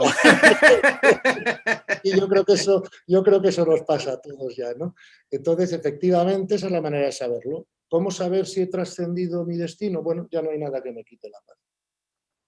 buenísimo. ¿Mm? Ok. Otra pregunta. ¿Cómo Mm. aprender? Esto tiene que ver con las leyes, ¿no? Hay varias Sí, preguntas que nos están llevando a las leyes del universo. perfecto. ¿Cómo aprender a leer las señales del universo? Muy ¿Cómo sencillo. podemos enterarnos de cuál es la ley para uno? Bueno, pues mira, fluye la cosa, ¿sabes? Esa es la ley, ¿me entiendes? O sea, de alguna manera, es decir, cuando violamos la ley, nada funciona. O sea, la mejor manera de saber cuál es la ley es observar los frutos. Por Sí, eso, yo lo único, por eso dice Smedlin y otros muchos maestros espirituales, dicen eso, dicen, tú mira a ver lo que funciona y lo que no funciona. Todo lo que está a favor de la ley funciona. Todo lo que está en contra de la ley no funciona. sí, lo único que yo agregaría ahí es que es como un músculo también, el ir poco a poco aprendiendo Claro, a cómo leer las señales. Por claro, lo pues menos mi experiencia ha sido que las señales siempre están. siempre Es está. increíble, pero Increíble. no estamos acostumbrados a saber leerlas, Así es. Esa es un... porque creemos mucho en la coincidencia. Sí, no, no, no, no, no. La Y coincidencia no existe en el universo. No existe. O sea, el azar, la coincidencia, la casualidad, esas son palabras que tenemos que quitar del diccionario. Eso no existe en el universo. El universo es un todo perfectamente ordenado en una dirección. Nada es al azar, nada es por suerte, nada es por coincidencia. Eso no existe en el universo. Insisto, la conciencia colapsa la función de onda del electrón. No es al azar. Sigue unas leyes. volviendo ahorita a la temática que nos trajo hoy a unirnos, ¿no? La espiritualidad y el cristianismo. Sí. ¿Cómo se conjugan los milagros que señala la Biblia? ¿Se explican por el alto nivel de conciencia y la física cuántica? Bueno, vamos a ver, claro, los milagros la física cuántica los explica mejor que la física clásica, evidentemente, ¿no? Que el milagro no tiene cabida en la física clásica, ¿no? En la física cuántica sí. ¿Por qué? La física cuántica comprende que las partículas elementales nacen de un vacío, o sea, de una no materialidad, ¿verdad? De ahí surgen, ¿verdad? Y para que pueda pasar algo o existir algo, tiene que haber unos electrones que formen átomos, ¿no? Para que formen una botella, ¿verdad? Y esos electrones no existen como tal, son ondas de probabilidad que solo se colapsan, ¿verdad? En una bolita, es el término técnico físico, cuando hay un observador que lo hace, ¿no? Entonces, evidentemente, como yo ya he comprobado que yo, por mucho que lo intente, no puedo cambiar esto en vino, ¿verdad? Pues yo me di cuenta que yo no tengo todavía la capacidad de colapsar la función de onda del electrón. Eso lo sabía muy bien Jesús. Pero ojo lo que nos dijo Jesús. Cuando alguien le hablaba de los milagros que él hizo, él contesta, cosas más grandes haréis vosotros. Haréis vosotros. ¿Cuándo? Coño, cuando tengamos el suficiente nivel de conciencia para poder dar esa orden. ¿Me explico? Porque ¿qué es un milagro? Fíjate, San Agustín, que fue un místico y uno de los hombres para mí más brillantes que han existido y uno de los padres de la Iglesia, tiene esta famosa frase con los milagros, ¿no? Dice, no se hacen milagros contra las leyes universales. Se hacen milagros contra lo que sabemos de las leyes universales. No sé si explico, ¿no? Muy importante esa frase, ¿no? Porque claro, ¿qué es hacer un milagro? Por ejemplo, el Evangelio nos dice, pues Jesús cambió agua en vino en las bodas de Caná, ¿no? ¿Qué es cambiar agua en vino? Es decirle al electrón, colápsate aquí en vez de colapsarse allá, y entonces formas esta molécula en vez de la otra. Se llama manipular la materia, ¿no? O sea, ¿eh? Eso se puede hacer, dicen los investigadores de esto y tal, no sé hasta qué punto tendrán razón, creo que sí la tienen, pero no te lo puedo jurar. Dicen que cuando el nivel de conciencia, o sea, cuando la energía, ¿no? de un ser pasa de una vibración de 1000 hercios por segundo, ya es capaz de hacer eso. Hombre, el propio Jesús nos lo dice, cosas más grandes haréis en el futuro vosotros, ¿no? ¿Cuándo? Cuando nuestro nivel de conciencia, por ejemplo, cualquier ángel o cualquier arcángel, o sea, cualquiera de estos seres no físicos, ¿no? Que pueden hacer cosas muchísimo más gordas de las que hizo Jesús. ¿Me explico? Cualquiera de ellos, el más bajo de ellos lo puede hacer. Bueno, la hacen todos los días, ¿no? Esto, vamos, Con- se lo hacen todos los días, efectivamente. Esto no quiere decir que Jesús no pudiera hacer todavía más. Digo las que hizo. Podía haber hecho otras más gordas, que no hizo, porque no eran necesarias o oportunas. Pero de las que hizo, o sea, resucitar un muerto, cambiar agua en vino, curar una enfermedad, bueno, eso cualquier ángel sin despeinarse, no sé cómo explicarte, ¿no? Entonces, a ver, Cristo crea universos, no sé cómo explicarte, o sea, no estamos hablando de cambiar agua en vino, ¿no? Entonces, creo que el milagro es precisamente esa capacidad de saltarse las reglas de la física conocida. Pero la física cuántica ya te está diciendo que eso teóricamente es perfectamente posible. Claro. Entonces, a un científico moderno pues no se va a escandalizar por ello, mientras que a lo mejor un físico clásico hace 200 años sí que se escandalizaba y decía, pues esto sí que tiene que ser un milagro. No, esto no es un milagro, esto es la capacidad de crear materia de la nada. No sé si me explico, ¿no? Nosotros, los seres humanos, creamos cosas evolucionando sobre cosas ya creadas, mientras que la diferencia es que el milagro a veces que lo creas de la nada. O sea, no sé si me entiendes, ¿no? O sea, no hay una causa, ¿me explico? Claro, para cambiar esto agua en vino tengo que cambiar la composición atómica y molecular. Otra pregunta, Gonzalo. ¿Podemos entender a Dios a través de la mente? No. ¿Es nuestra mente quien crea a Dios o Dios quien crea nuestra mente? Dios quien crea nuestra mente ni ninguna mente tiene la capacidad de crear a Dios. Y desde luego a Dios no se le puede comprender con la mente. Imposible. Es ejercicio inútil. A Dios solo se le conoce con los ojos de la contemplación. Ojos que para poder usarse tienen que ser entrenados. Igual que hemos tenido que entrenar los ojos de la mente para poder usar la mente, ¿verdad? Y nos ha llevado, a ti y a mí en concreto, seguro que 30 años de nuestra vida. Entre colegio, universidad, máster, o sea, digamos 30 años de alguna manera entrenando la mente, ¿no? Pero, coño, no se nos ha ocurrido nunca, o sea, no hemos puesto el mismo esfuerzo en desarrollar los ojos contemplativos.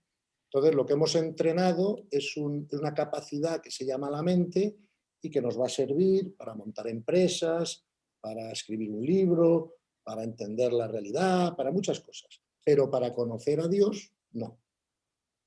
O sea, a Dios no se le conoce con la mente. Y todos los intentos que se han hecho hasta ahora han sido un absoluto fracaso. ¿Y a través de dónde, cómo lo conozco? Con los ojos contemplativos. Okay. Acuérdate de los 3 ojos del conocimiento, de Nagarjuna, de San Buenaventura, de todos los sabios que dicen, tenemos 3 ojos para conocer la realidad. Los ojos de la carne, ¿sabes? O de la medición, que son los que se usan para la ciencia, para observar si esto es un cenicero o esto es una botella y cuánto pesa y cuánto no es. Luego los ojos de la mente, que se usan para todo lo que es lo racional, ¿no? Para jugar al ajedrez, para aprender matemáticas, para hacer filosofía, ¿vale? Pero luego tenemos los ojos de la contemplación, que son los ojos de la intuición. Ok, es donde quería llegar, es la intuición. Son los ojos propios del alma, ¿no? Por así decirlo, ¿no? Y esos son los ojos que tenemos que ejercitar si queremos conocer a Dios, ¿no? Intentar conocer a Dios conceptualmente es una estupidez. Hombre, quiero decir, en el fondo es una estupidez. Esto no quiere decir que comprender que Dios existe y que es personal, intrascendente, inmanente y no sé qué, pues no sea útil. Pero nunca vamos a llegar a comprender el misterio de Dios con la mente. No está hecha para eso.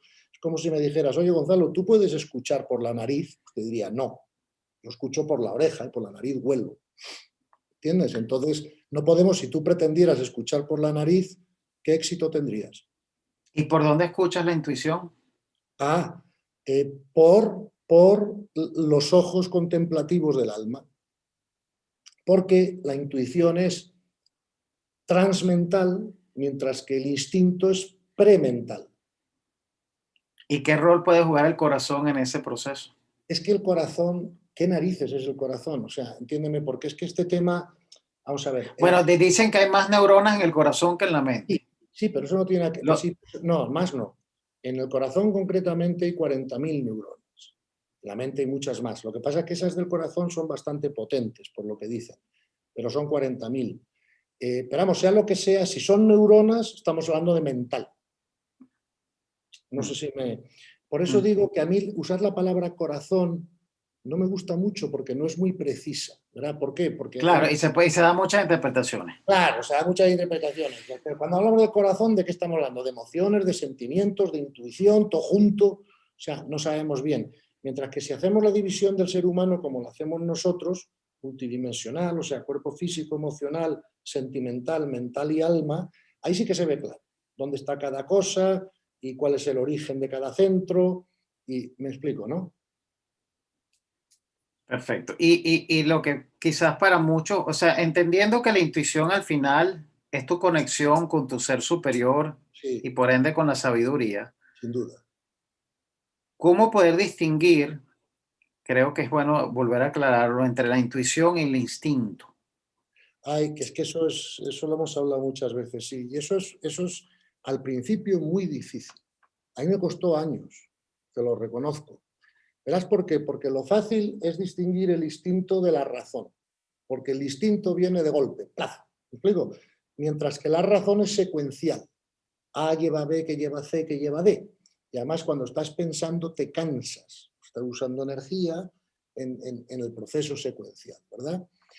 Entonces, ¿qué me pasaba a mí con la intuición? Pues que como la intuición me aparecía de forma directa, como el instinto, me costaba mucho distinguir qué era un instinto y qué era una intuición, ¿no?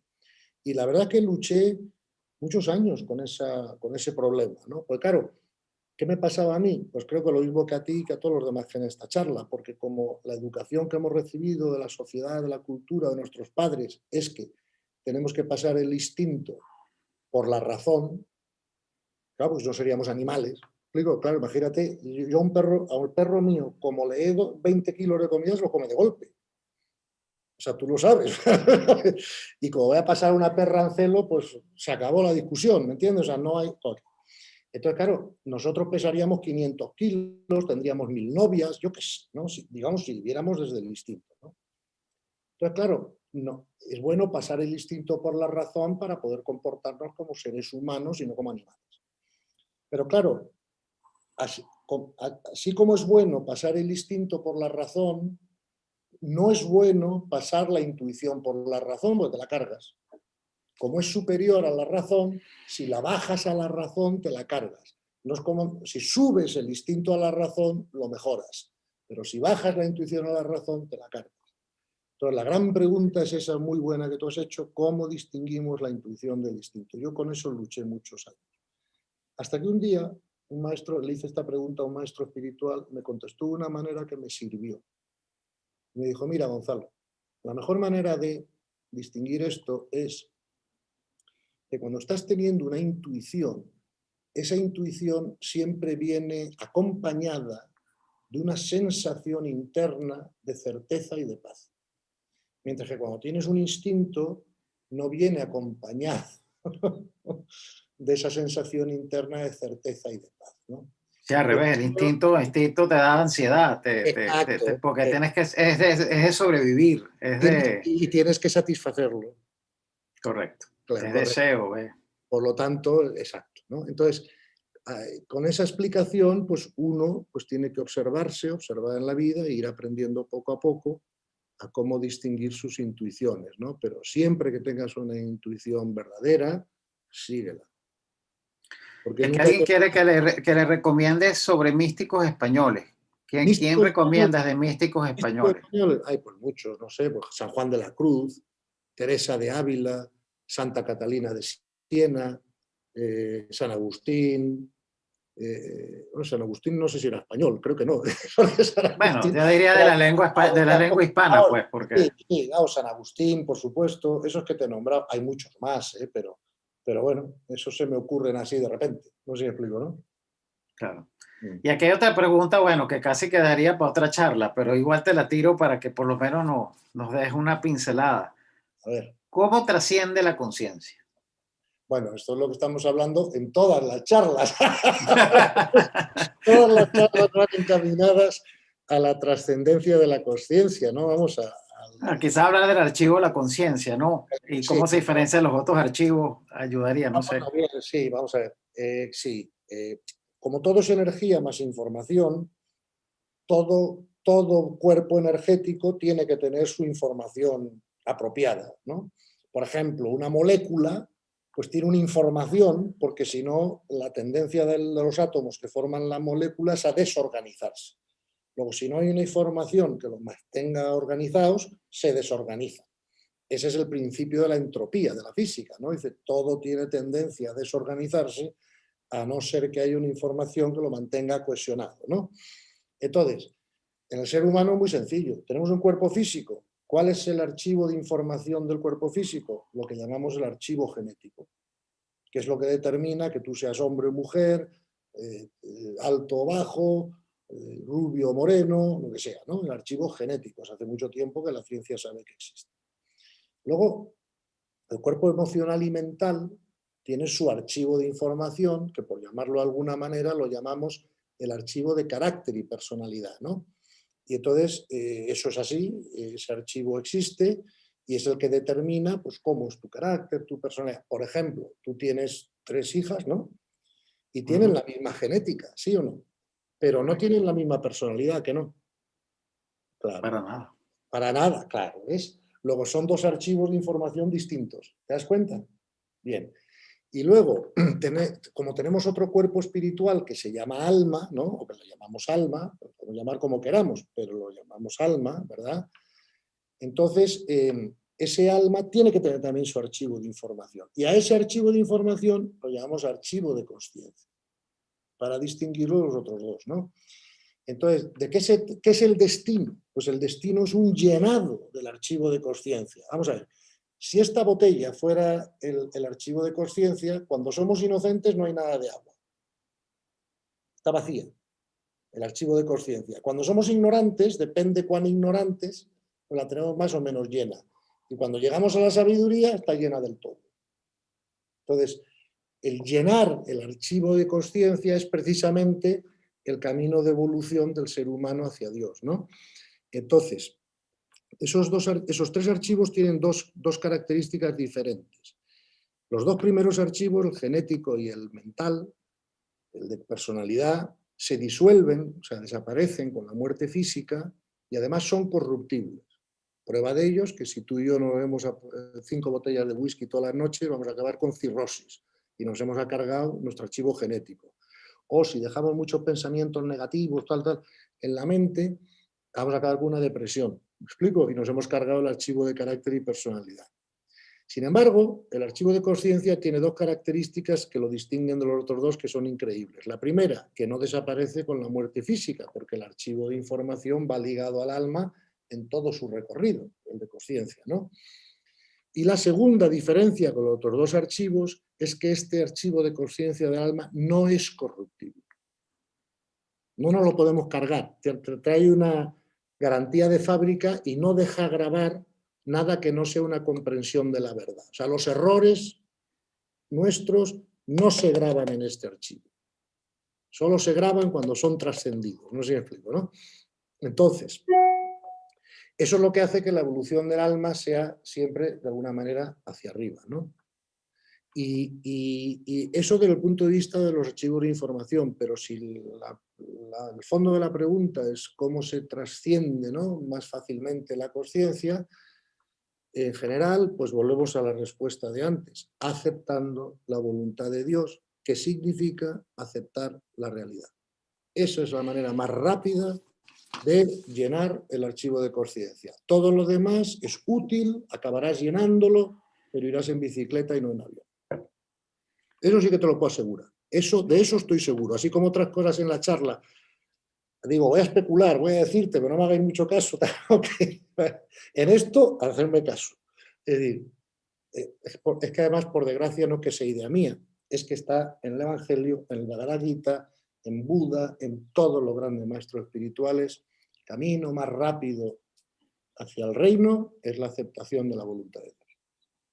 Gonzalo, hay una pregunta sobre un tema que ya discutimos, pero están pidiendo si podemos elaborar más o dar ejemplos porque yo lo sé que es de mucho impacto para muchos, ¿no? Que tiene que ver con el tema de cómo fluir en la vida versus Sí, o el no fluir. versus, de alguna manera Sí, sí. en armonía con Sí, con la tendencia nuestra de hacer planes y de trazarnos metas y no sé, te quizás pongo, dar algunos ejemplos para que la gente entienda un poco de cómo yo, aplicar esas técnicas.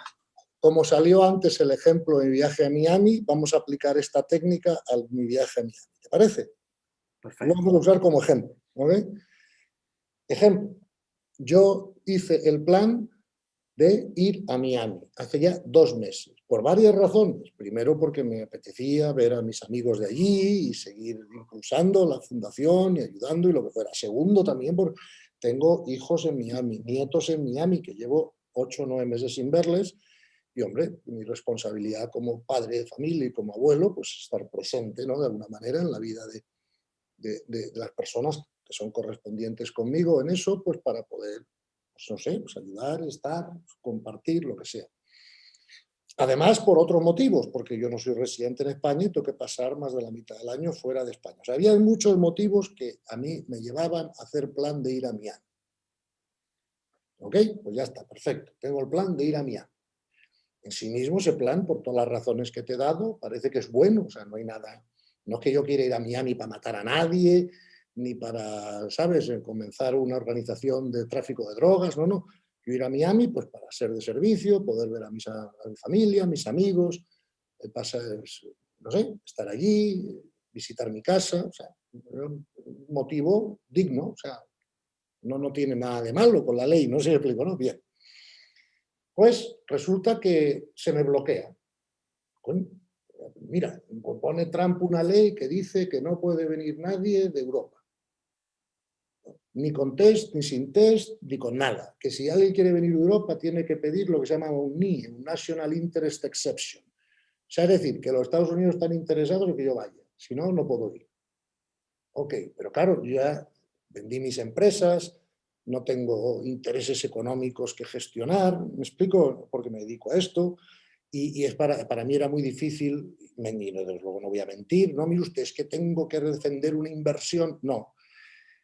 Entonces, ¿qué hice yo? Bueno, pues vamos a hacer bien las cosas del mundo del César. Sin mentir, pedí y me concedieron una carta del rector de la Universidad de Emory diciendo que era muy importante que yo fuera a Estados Unidos para el proyecto que tenemos con Emory, para seguir impulsándolo, para conseguir ayudar a conseguir la financiación, bla, bla, bla, bla, y que eso era muy importante para la Universidad de Emory. Bueno, pues ya es un motivo de interés nacional de Estados Unidos de que yo vaya, porque hay una carta del rector de Emory que así lo explica. Bueno, pido permiso, entonces hago bien las cosas del mundo del César, creo, y sigo el trámite y pido permiso en la Embajada Española.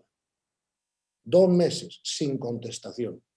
Insisto una vez, contestación. Deje de insistir que lo ponemos en la cola. Ok, pero verán, pasan 2 meses, nadie me dice nada. Yo hago un segundo intento. Hablo con mi abogado en Miami, le pido un especialista de inmigración, le digo, mira, como la Embajada Española no contesta, pues vamos a pedirlo directamente en aduanas en Miami, ¿sabes? Tal. Me dice, sí, esto se puede hacer, tal. Hemos tenido éxito con algunos. Ok, pues ya ha empezado el proceso de pedir el permiso en la Embajada de Miami. Si eso falla, entonces haré un tercer intento, que es pedir el permiso en la Embajada Americana en Suiza, porque como soy residente suizo, aunque mi pasaporte sea español, también lo puedo pedir allí y a lo mejor la Embajada suiza es más eficiente que la española y al menos contesta. Okay. Pero si después de hacer esos 3 pasos sigue bloqueándose el tema, pues ya desisto. Y digo, bueno, ya iré cuando pase todo esto, porque ya he intentado 1 vez, 2 veces, 3 veces, y ha sido no. Y además lo he hecho bien en el mundo del César. He consultado abogados, he seguido la ley. Bueno, pues ya me está diciendo la ley que yo no debo ir a Estados Unidos ahora. ¿Por qué? No lo sé. No me lo puedo ni imaginar. No sé qué puede pasar aquí la semana que viene que pueda necesitar que yo esté aquí. No sé si es que si fuera a ir a Estados Unidos me mataría yendo y el universo no me deja ir para que no me mate. O sea, no sé. Lo que sí sé es que yo he planeado, he intentado ir a Miami, he hecho bien, creo, las cosas en el mundo del César. Si a pesar de eso es que no, después de 3 intentos, se acabó. Yo me quedo en España con toda la paz del mundo, disfrutando de España, haciendo mi servicio desde aquí lo mejor que sepa, que para eso está el Zoom y otras cosas, y acepto la voluntad de Dios. Ahora he dado lo mejor de mí mismo para intentar ir, pero el resultado está en manos de Dios. De momento no fluye. Luego creo que de momento es contra ley. Si es contra ley, bendito sea Dios, aquí me quedo feliz. ¿Lo he explicado Claro, bien? pero tú planificaste tu viaje, o sea, que el Hombre, tema claro, es no, que perdona, perfectamente... no Ajá, solo lo planifiqué, he hecho mucho trabajo y me he gastado dinero bastante en intentar ir. O sea, he claro. puesto el trabajo y los recursos, ¿me explico? Incluyendo contratar abogados. Pero si a pesar de eso la ley dice que no, pues eso puede ser un buen ejemplo que la gente puede usar. ¿Entiendes? Sí, el otro tiene que ver con los negocios. Muchas veces Pues muy bien, uno pues lo tiene intentas dos Ujú. veces, tres veces, dar lo mejor de ti mismo. Si a pesar de todo no sale, pues mira, eso no es para ti y tienes que intentar otro negocio o otra cosa. Claro. ¿Me explico? Sí, ya concluyendo, Gonzalo, por la hora, una pregunta interesante acá dice, ¿es el archivo de conciencia el mismo que el archivo acáchico, acásico? Perdona, repíteme la pregunta que se ¿Es me ha el ido. archivo de conciencia No, el mismo archivo que el archivo acásico? no. El archivo de conciencia al que yo me refiero es individual, de cada alma. ¿Ves? O sea, igual que el archivo de personalidad es individual de cada mente y el archivo genético es individual de cada cuerpo, el archivo de conciencia al que yo me refería es individual de cada alma. Los campos akáshicos son los campos de conciencia unificada, ¿verdad? Que registran toda la información del universo, que crean toda la realidad del universo y en dónde el marco donde se produce toda la manifestación. Pero no son individuales, son colectivos, son uno para todos. ¿Explico? Ah, no, uno no tiene registro acásico Sí, de uno sí, mismo por sus experiencias. sí, sí. Vamos a ver, esto como si me dices, este ordenador que yo tengo aquí es un ordenador único. Y este ordenador admite archivos de información de mucha gente.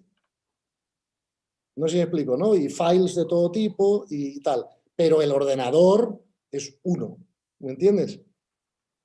Claro. Pero yo aquí puedo tener un documento tuyo de Word, de otro, del de más allá, de mío. O sea, el ordenador admite mucha información individualizada, pero el ordenador es uno.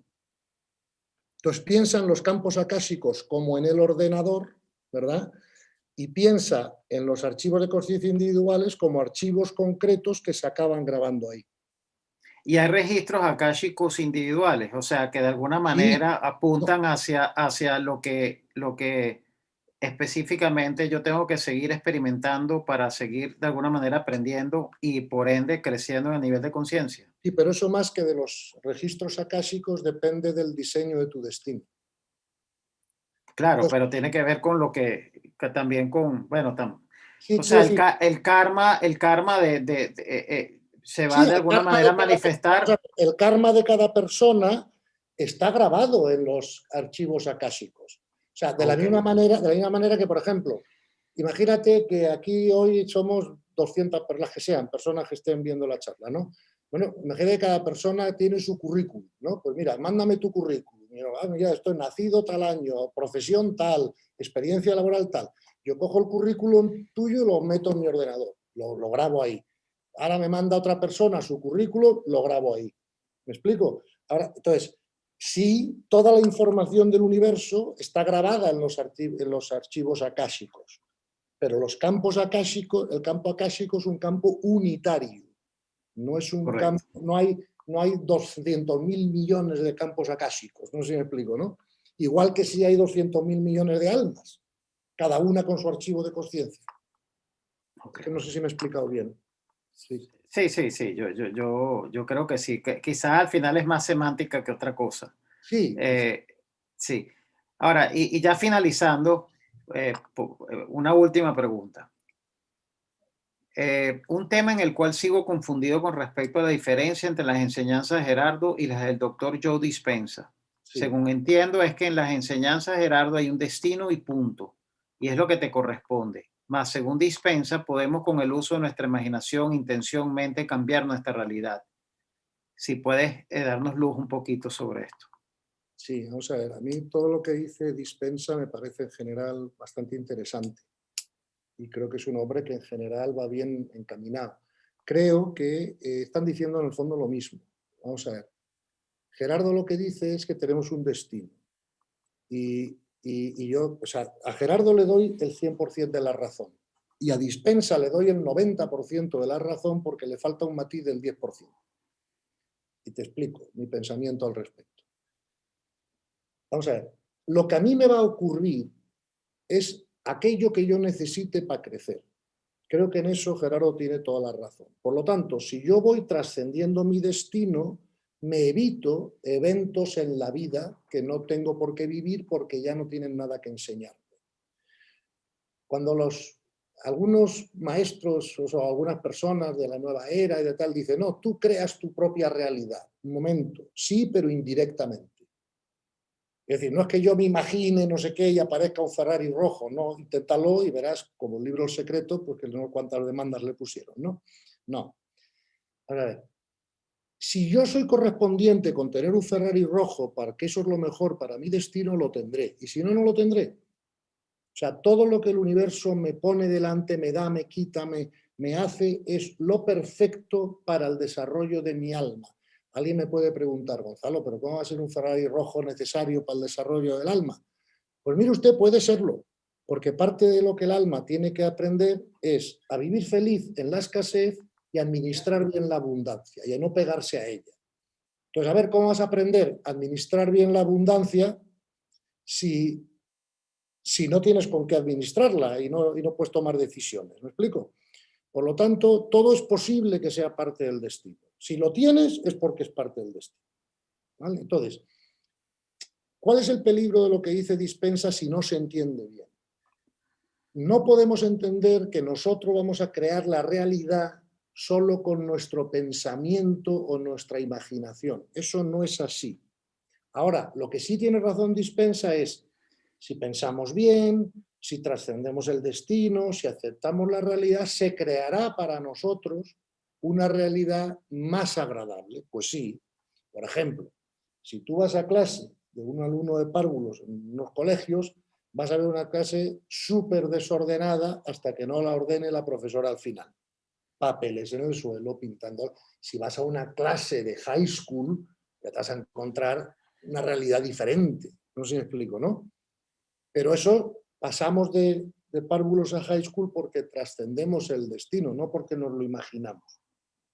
Sí, yo solamente agregaría que a medida que uno va cumpliendo con los aprendizajes que el destino tenía para uno en esta vida, entonces tu capacidad de co-crear Aumenta, muy bien dicho. aumenta y baila pegado con tu nivel de conciencia. Absolutamente. De hecho, Entonces, si tú ya tienes cierto nivel de conciencia, entonces tú hay más vas a poder tener posibilidad, más éxito claro, en ir co-creando tu realidad.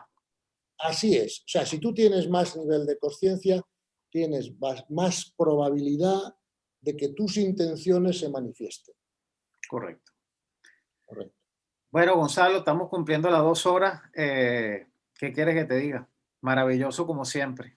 Gracias Eh, a vosotros eh, y por vuestro esfuerzo y por vuestro interés. sí, a todos los participantes, gracias por estar con nosotros, por tenernos paciencia y a todos los invito a que visiten nuestra página web o nuestra también dirección en YouTube y hasta la próxima. Que todos estén muy bien y gracias. Pues muchísimas gracias a todos. Ha sido como siempre un placer.